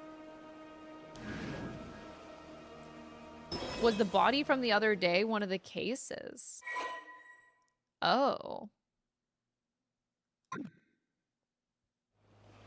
It was, indeed, yes. Body from the other day, too. That does sound like a pain to deal with. I bet our chief knew all about this when he assigned me to the case. If it lessens the burden, you've been a great help to us so far, Detective. I don't mind occult stuff, so I've been asking all these questions out of curiosity, but it's probably best I don't get too involved in all this paranormal business. You must have had a good reason for keeping it under wraps, after all. I think that would be wise, yes. Might be back later, so you're still going. Oh, thank you so much, Super Roll. I really appreciate you. Thank you so much for helping Maud.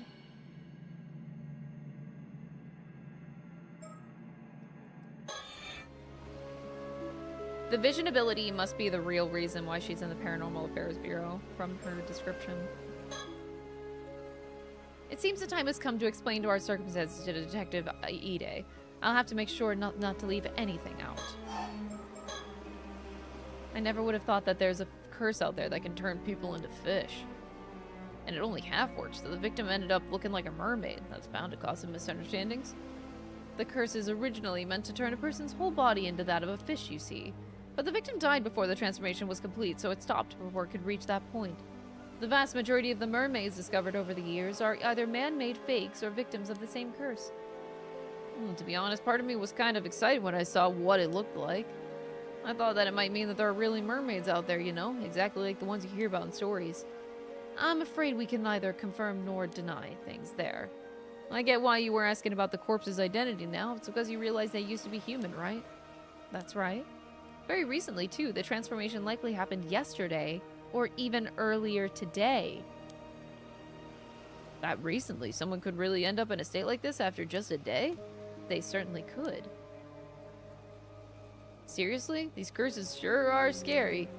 I'll get forensics to take a look when they get here, then.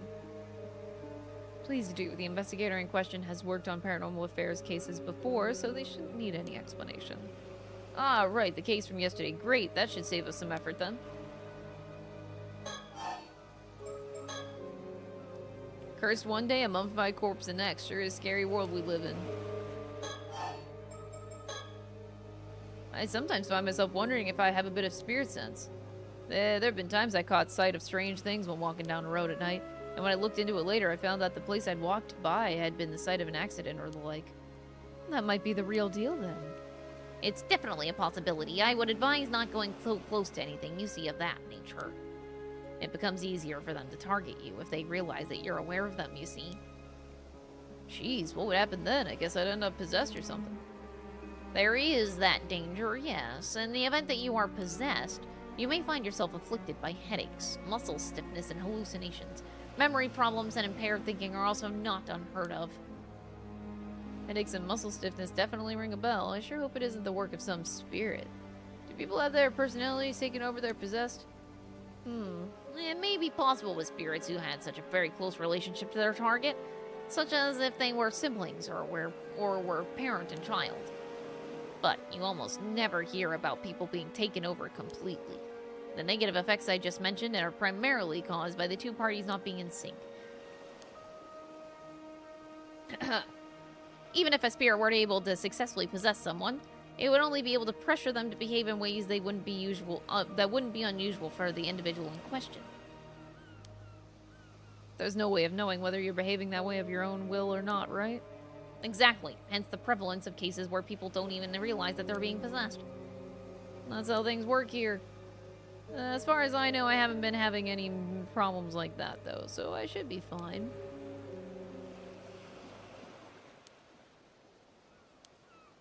Perhaps I could use my Shagan ability and see if it produces any results.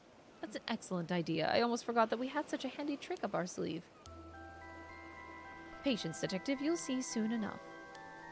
I already looked it up in the files. I know what it is. There, it's done. Soto can see the face of the deceased from a piece of their remains, however small. He can then sketch their features based on what he saw. That's how you got a sketch of the victims in that other case. And an ability like that, it would be priceless if we could use it on the Force, you know. Well, I hear it doesn't always work, so it's unfortunately not foolproof. What did our victim look like? Oh boy. That's good. Yeah, I think it might be faster to see for yourself.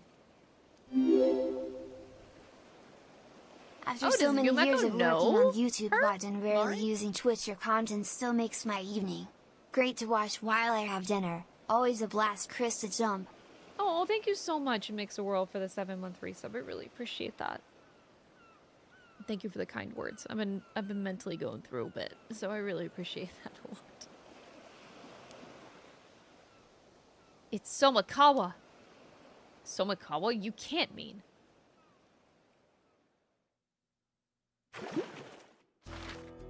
They ended like that? No! This is ass!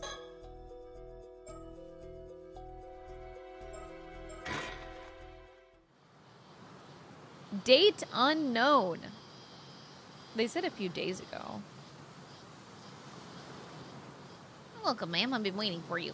The site where the bones were found is a little ways offshore from this beach. You went ahead and started the investigation, I see. Thanks for that. Not at all. You clearing everything with local police meant all I had to do was arrive and inspect the remains myself. To get straight to the point, there's no doubt signs of a curse are clearly evident. The skeletal remains are tied to a supernatural incident. I was right to trust my intuition on this one. All right, then, let me hear the full report. I had already planned to come here to Toba and Mie Prefecture together with Sodto on another case, but the news of skeletal remains being found in the area caught my eye, so I sent him ahead to investigate. It turned out to be the result of a curse, likely a troublesome one at that. This is the town of Ijika in Toba City. This area is a historic place known for its Ama divers. I know it well. It's also famous as the filming location of one of Japan's most well-known monster films. I wouldn't know about that myself, ma'am, but you seem unusually well-versed in that area. Those old tokusatsu films are the best. You should watch them for yourself, Sodto. As you wish, I'll look into it. Ijika Town. Fishing settlement located within Toba City on the eastern tip of Shima Peninsula. The area takes its name from Ijika-jima, an island offshore of the region. It is said that the hollow in the center of the island was so reflective as to resemble a mirror, leading to Yamato Hime no Mikoto giving it its current name, which is written with the characters for stone and mirror. The Rias coastline is a particularly beautiful sight and is well known as a spot to watch the sunrise. It is also notable as the filming location of the first entry in one of Japan's most famous monster film series, and sees many visits from fans as a result. Toba City. Adjacent to Ise City and Shima City, along with the city itself, its administrative area also encompasses 4 populated islands. The combined area of modern Toba City and Shima City was formerly known as Shima Province. Its coastline features one of Japan's most notable Ria coasts and is renowned not only for its marine industries, but also for its popularity as a tourist destination. Having originally sprung up as a castle town of the Toba domain, the years following the Meiji era saw Toba flourish as the center of the Shima region. With an abundance of marine products available in its waters, it's also famous for being home to the highest number of active Ama divers in Japan. There are many guest houses run by Ama divers and fishermen along the shore, providing visitors to the area with the opportunity to enjoy fresh seafood.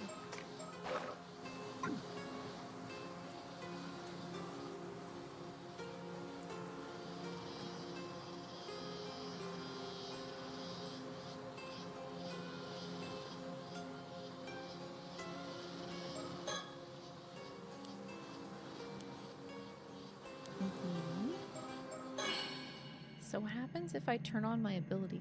It's interesting when I turn on my ability that the sound goes off. Everything becomes muffled, like you're concentrating really hard, so you tune out everything else around you. A diligent and earnest young man, his mentor, my husband, has nothing but praise for his skills, so he has my complete trust. I shouldn't rely on him too much, but he's so good at noticing the finer details that I often find myself doing so.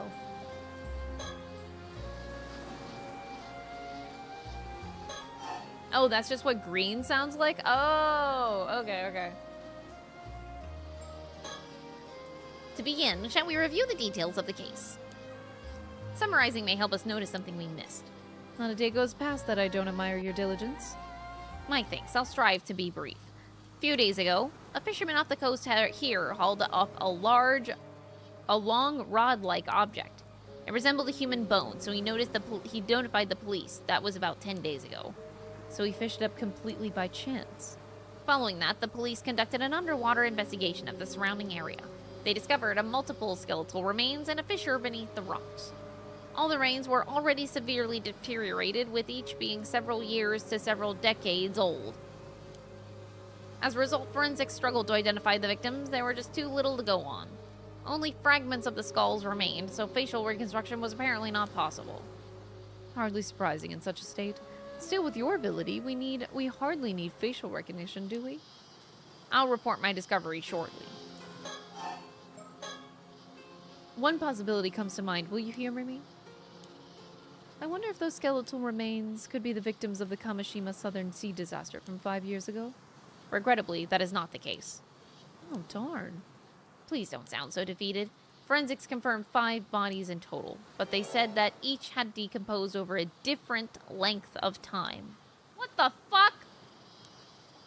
They didn't all die at the same time? The most recent appears to date back 6 years. The most recent? What the fuck is going on here? The others go back some 10 years before that, and another 10, or another 10, and so on. What? Roughly one body every 10 years? I imagine that any older remains may have simply decayed entirely.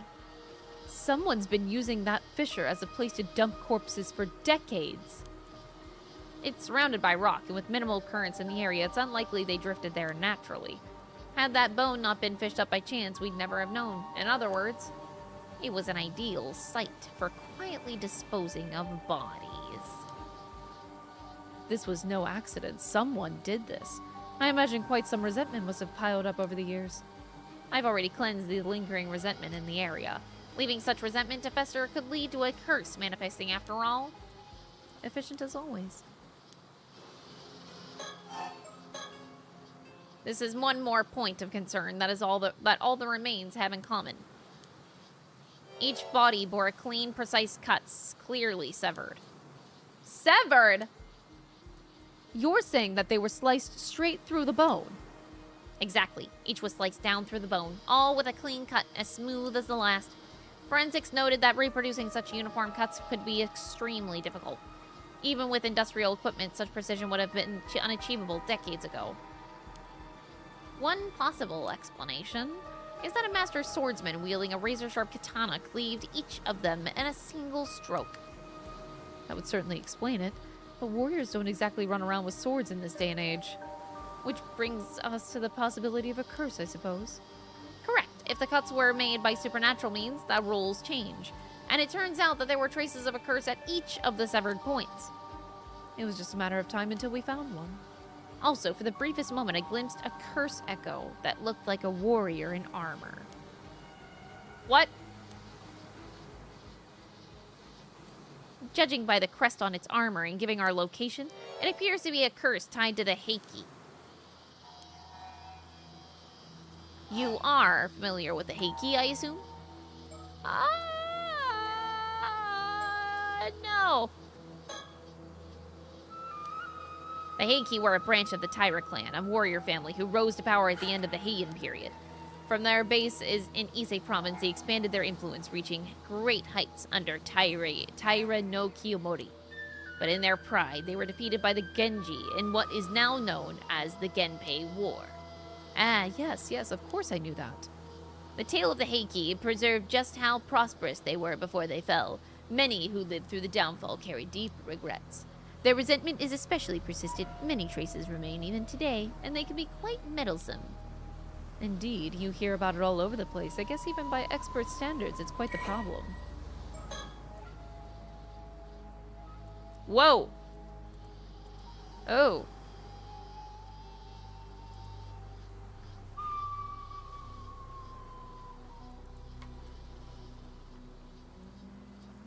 Heike refers to the particularly prosperous lineage of Taira no Masamori, Taira no Tadamori, and Taira no Kiyomori. Known as one of the most prominent samurai families of the Heian period along the Minamoto clan, the Taira clan was originally based in the Kanto region. However, following Taira no Masakato's uprising against the central government in the year 935, and its suppression at the hands of Taira no Sadamori, the latter's son, Kodahira, moved to Ise province, where he came to wield significant political power. This was the start of what would become known as the Ise Taira clan. 4 generations on from Kodahira, Taira no Masamori consolidated the family's influence in Ise. His successor, Tadamori, was granted permission to enter the imperial court in 1132. Eventually attaining a rank equal to that of nobility, the distinguished military exploits of Tadamori's son, Taira no Kiyomori, further led to Kiyomori's promotion to Daijo Daijin, Chancellor of the Realm, the highest possible government rank in 1167. In 1180, Kiyomori's daughter, Noriko, married into the imperial family, and her son ascended the throne as emperor, enabling the Heike to consolidate their monopoly on political authority.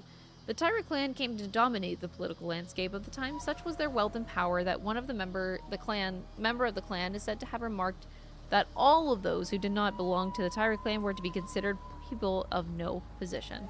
However, this golden age of the Taira clan did not last long. Their arrogant rule and dictatorial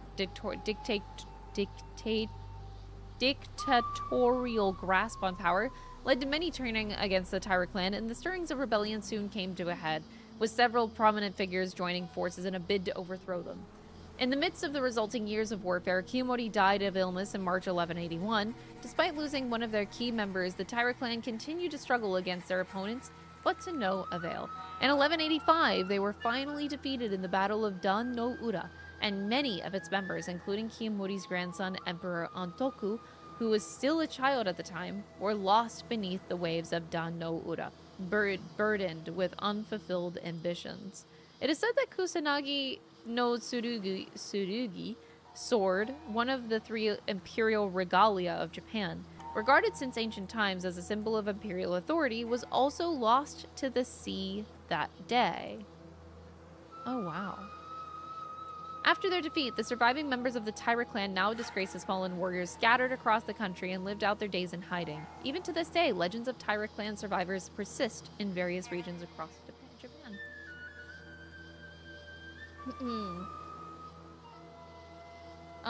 Is there a place we could put suggestions, games, series she should try next on stream? Always check the games list first, so !games in the chat will bring up a document of all the games that I've played and what I'm playing right now and what I plan to play. But if it isn't in there, the Discord channel has a suggestions channel.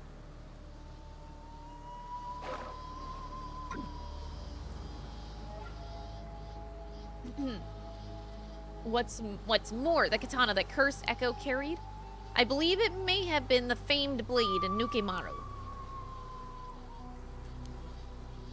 Yes, a blade passed down through the Heike, once wielded by Taira no Tadamori. I see. It would seem your love of swords has proved rather useful here. So what you're saying is that these skeletal remains were cut and killed by the power of Tadamori's curse? I can't say it was Tadamori himself, but I am confident it was a curse from someone within the Heike. At the very least, it offers an explanation for those mysteriously perfect cuts. But the body's being dumped every decade. Surely that can't be the curse. Correct. I imagine that part likely involves further intervention by someone else. This wasn't an accident by some spontaneous curse. There's a perpetrator out there. Indeed. However, I can't imagine any psychic with enough power to wield such a curse would dispose of bodies so poorly. The theory is that someone is using a curse stone. They are killing through its curse, then discarding the bodies. Think of it as a talisman that lets even those without spirit sense using the power of curses.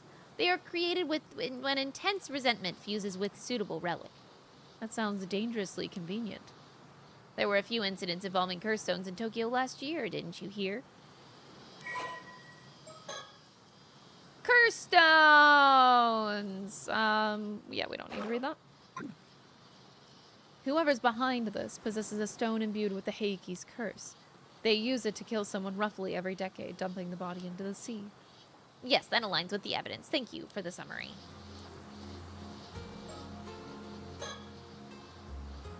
This whole thing is turning into quite a headache. Even with so little to go on, Sodto deduced all of this. Pretty impressive. I'll have to remember to give him kudos later. Not money? Kudos? Kudos to you, sweetie. You're doing a great job. Good job. You're doing great at your job at identifying what the fuck is going on and potentially solving an entire murder, but you're not getting paid for that. You're just getting kudos. Now then, about those skeletal remains. Were you able to use your shotgun? Yes, I did. It only worked on the most recent body, though, the one from 6 years ago. By viewing parts of the remains, I was able to reconstruct a portrait sketch. Here's a copy. I've already provided one to the police as well. An ability of yours remains quite the asset. Not always. There are times when the vision just doesn't come through. It's far from infallible. Besides, there are those who could simply speak directly with the victim's spirit and ask who did it. Even so, none of these methods would hold up as admissible evidence in court. But as a lead in our investigation, it's more than enough. Excellent work. We had the police compare the sketch against missing people from 6 years ago, but no matches were found. Would have made things much easier. Detective Ide is continuing the investigation. The detective with the local police, I've heard he's good, so let's hope he proves it. So nobody from missing people from 6 years ago.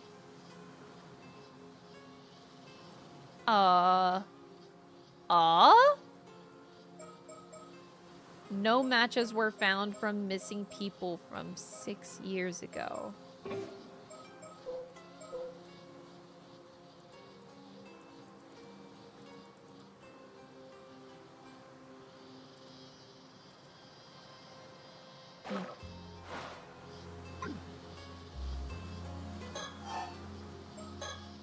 Say, Sato, that sketch of yours. Maybe we should show it to some of the locals. At some point, that someone might recognize him if they were around here 6 years ago. If we can identify the victim, it could help us trace the one who used the curse. I guess we can't just leave things be now that we know the curse is involved somehow. Honestly, I'd rather not deal with it. There you go again. Are you sure that's something you should be saying out loud? Obviously not. I just want to get this over with and go home, that's all. Yes, yes, we all know how much you love your home. You can see the sea from here all the way to Kamishima. Do you sense anything out there? Yes, I do. The waters south of Kamishima are saturated with the powerful presence of the curse of the raging waves. I can sense it even from this distance. That's how strong it is. Looking out to sea, I can't see a thing. Just hope this means we've made it in time. Even during the disaster 5 years ago, the energy was never this overwhelming. Broken, that isn't good. The sea still seems calm, though. Does the storm not break out immediately? Something seems to be holding it back for now. So there's a silver lining, at least. Seems stable for the moment. We probably only have 2 or 3 days of safety. Then we've got a bit of breathing room. Perhaps there's still something that we can do. The curse of the raging waves, huh? A curse that causes an outbreak of turbulent waves and violent storms in the seas around Kamishima. It is said that the curse was born from the resentment of the former residents of Taishima, an island once located to the south, after someone brought about its destruction. Some believe that several of the disasters that have struck Kamishima in the past were actually caused by this curse in some manner, including the Kamishima South Sea disaster that occurred 5 years ago. The person accused of bringing the curse to Kamishima was called the Raging Waves Curse Bearer and was shunned by the island's inhabitants. Toba seabed skeletons. A case in which multiple human skeletons were recovered from a deep fissure on the Toba seabed. The initial estimate indicated that at least 5 bodies have been disposed of there. The following information has not been made available to the public. The victim's identity is unclear. All victims are male. Each body is thought to have been disposed of at different times. The most recent body dates to about 6 years ago. Facial sketch of this individual obtained using Sodto's Shogun ability. The other remains show signs of gradual aging, with the oldest dating back more than 30 years. Although the presence of older remains has also been confirmed, they have completely decayed and it is impossible to tell how old they are. It is unlikely that the bodies have drifted into the fissure naturally. It is thought that someone has been discarding the mirror every few years. Each skeleton shows signs of a clean, precise cut inflicted by a sharp blade. Those of a curse were also detected from around the severed sections. The victims are believed to have been killed by a curse wielded by someone connected to the Heiki. So they're all male?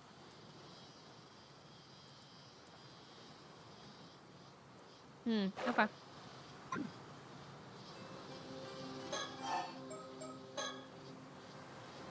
I hope we can do something about the curse of the raging waves, though it's still being held back. Yes, but despite all of our efforts, we still haven't found a way to lift the curse. We might have quite a struggle ahead of us. That's really the heart of the problem, isn't it? And we have no idea where your ancestors' keepsake is either. I apologize on behalf of my family. Ma'am, behind you. I don't want to... No, no! No!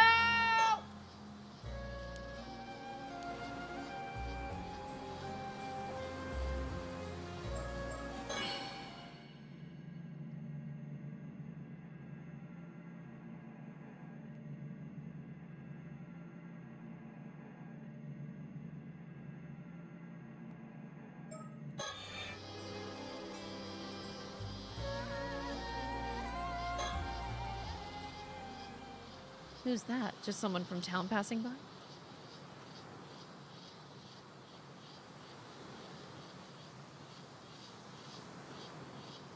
What the fuck? So she did just die? Is it not the same girl? No. Maybe not. Okay. Sodto, after her. Hey, stop! Let me go! I didn't do anything wrong! I didn't do nothing wrong! Sorry, gotta get the accent right.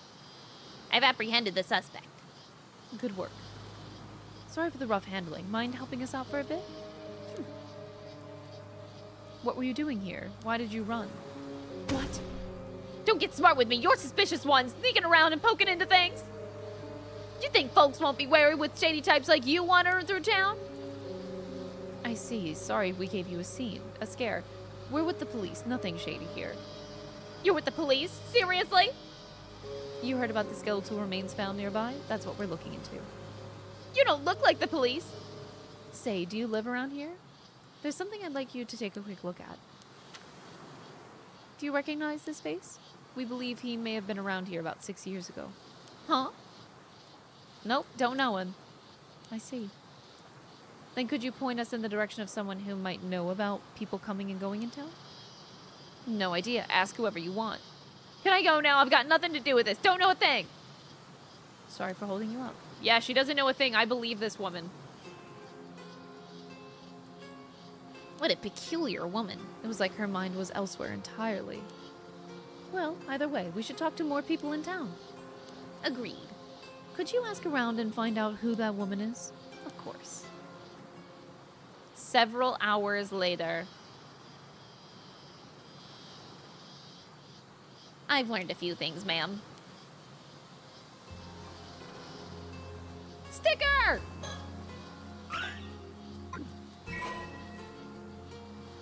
Oh, 5 mockingbirds. You can now access the mockingbird relationship chart?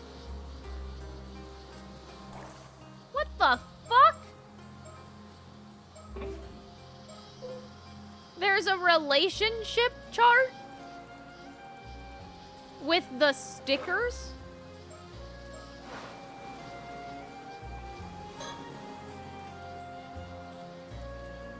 The port and town center are down that way, so this area is technically the outskirts. It's a quiet town, so a stranger loitering here would definitely attract attention.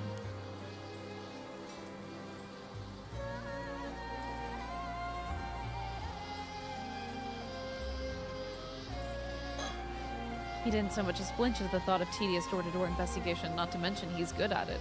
Having him here is a huge help. All the leads I found didn't actually lead anywhere. It's just not cut. I'm just not cut out for this kind of legwork. This vision ability. What the fuck?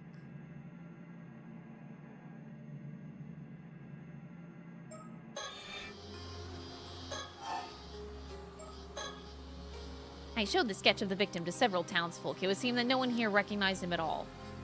Unfortunate. I suppose chances are he wasn't from this area to begin with. We'll have to find our hopes on Detective Ide then. You needn't worry about that. I'm confident in the likeness. It should be a near perfect match. I'm sure it's close. Sorry for doubting you. He just took offense at the fact that... What do you mean? Are you saying that I have a skill issue?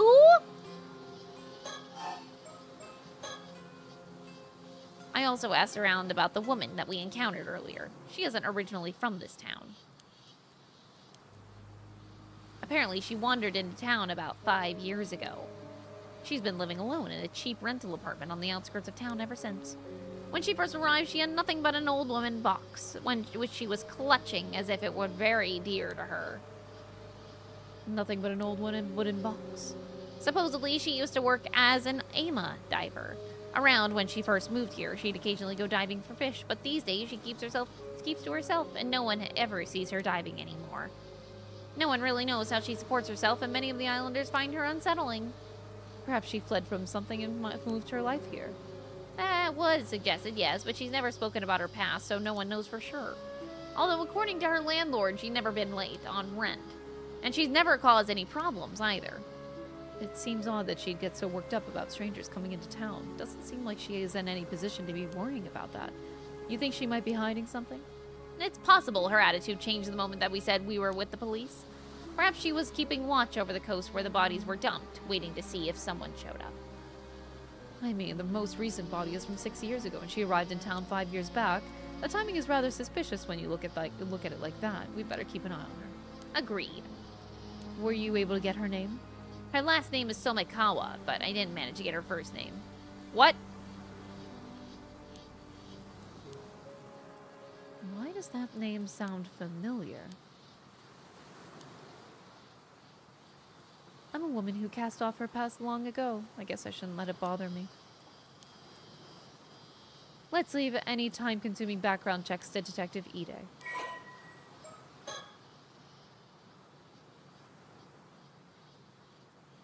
Huh.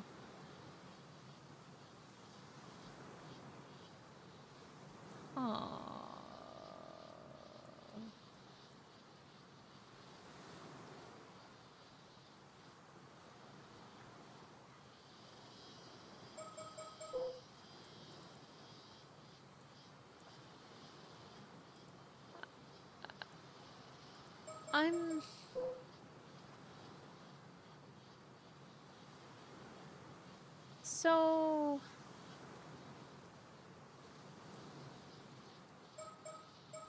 she was able to recognize this pretty instantly. But then when it came... Okay.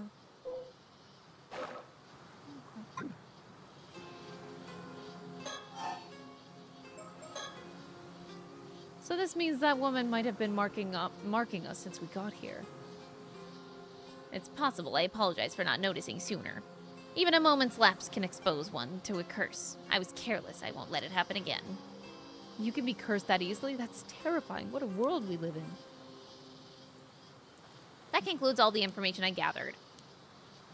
Shall I summarize our next steps? I suppose we need to do something about all of this. Let's see. Regarding the unidentified skeletons, until we can identify the victim with the sketch, we have no other leads to move forward. I believe this is best left in Detective Ide's hands. I think the same goes for the Somikawa woman from earlier. We'll have Detective Ide look into her. It's nice to have someone who we can rely on agreed on that end, too. In other words, we can safely leave the skeleton case to him for now. Though we should remain vigilant regarding the Hearthstones. Regarding our main objective, or the so-called Curse of the Raging Waters, without knowing how to lift it, there is not much we can do right now. I don't suppose there's a chance that you'd be able to break the curse using brute force? You're quite good at that. Certainly an option if worst comes to worst, but I can't say I have high hopes it would work. It would be more realistic to try to find some clues about the whereabouts of your ancestors' keepsake. Indeed, it is said that that item may hold the key to lifting the Curse of the Raging Waters. Even the location on the map pointing to the keepsake has unfortunately been lost to time, although the map was said to be hidden inside a model of a mermaid mummy. What? One rumor said it was sold overseas during the Edo period. Doesn't sound promising. If we can't find it, I guess we're back to trying to break the curse with brute force. To even consider that route, we would need much more intel from the island. Which is why we need to head to Kamishima. And at the very least advise the locals to evacuate. Yes, hopefully someone of influence there will believe us about the curse of the raging waves.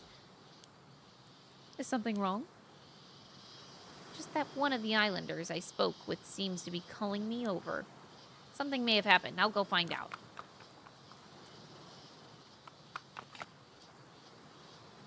Ma'am. The person who called me over to shared a new piece of information. They were told to keep it secret, but opened up since we were with the police.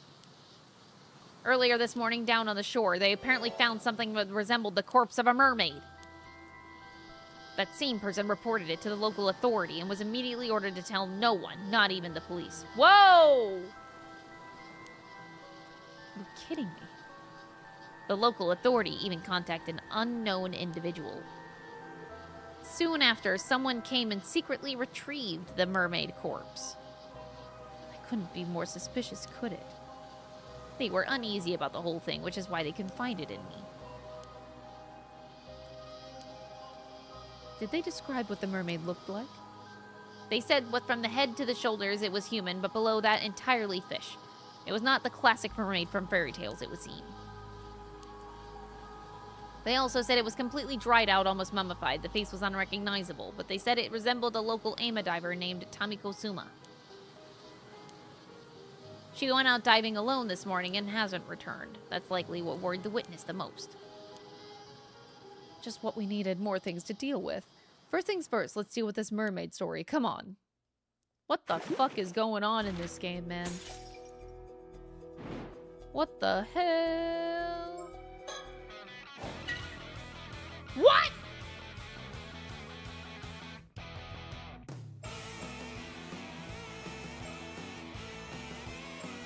In love? Best buds? Bad blood? Question mark? In love? Wait, so everybody is in love with... Wait, these...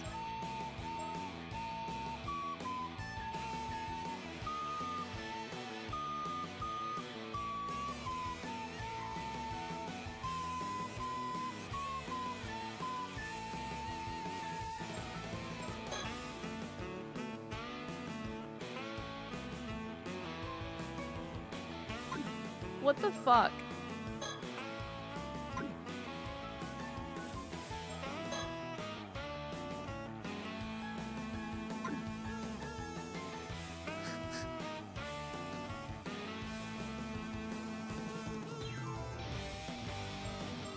I can read about all of the important Mockingbird lore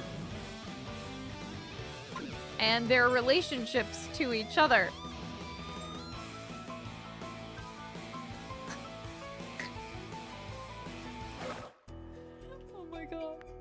Chat, I hate to break it to you, but I actually think I can't stream anymore. Like, my voice is dying.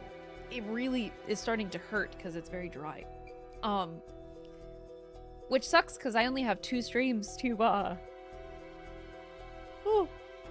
Sorry, I only have 2 streams to beat the game. So tomorrow, I'm really gonna try to rest my voice. I know I really want to keep playing, but like, I'm shot. I don't think I can push anymore. I think I should just rest my voice for the rest of the day and try to pull a really long stream tomorrow. Thursday's stream, I'm also limited on time. I can only stream for a maximum of 6 hours on Thursday. So I will... Oh, because we do have to beat this game in 2 more streams. Okay, so tomorrow I will stream as long as my voice can handle it, okay? But yeah, I feel really bad because I want to stream longer today. I genuinely would love to stream longer to get through more of the game, especially because I'm liking that things are picking up already with the storyline. But my voice is... It feels like water isn't even doing anything. I'm really struggling. But yeah, I'm so sorry. So, I'll see you guys tomorrow. I'll rest as much as I can today, get a good night's rest, and then I'll do a extra long stream tomorrow to make up for today, okay? So yeah, thank you guys for hanging out at the start and for the start of the journey today, and I'll see you tomorrow, okay? Bye, everybody. Thank you so much for watching.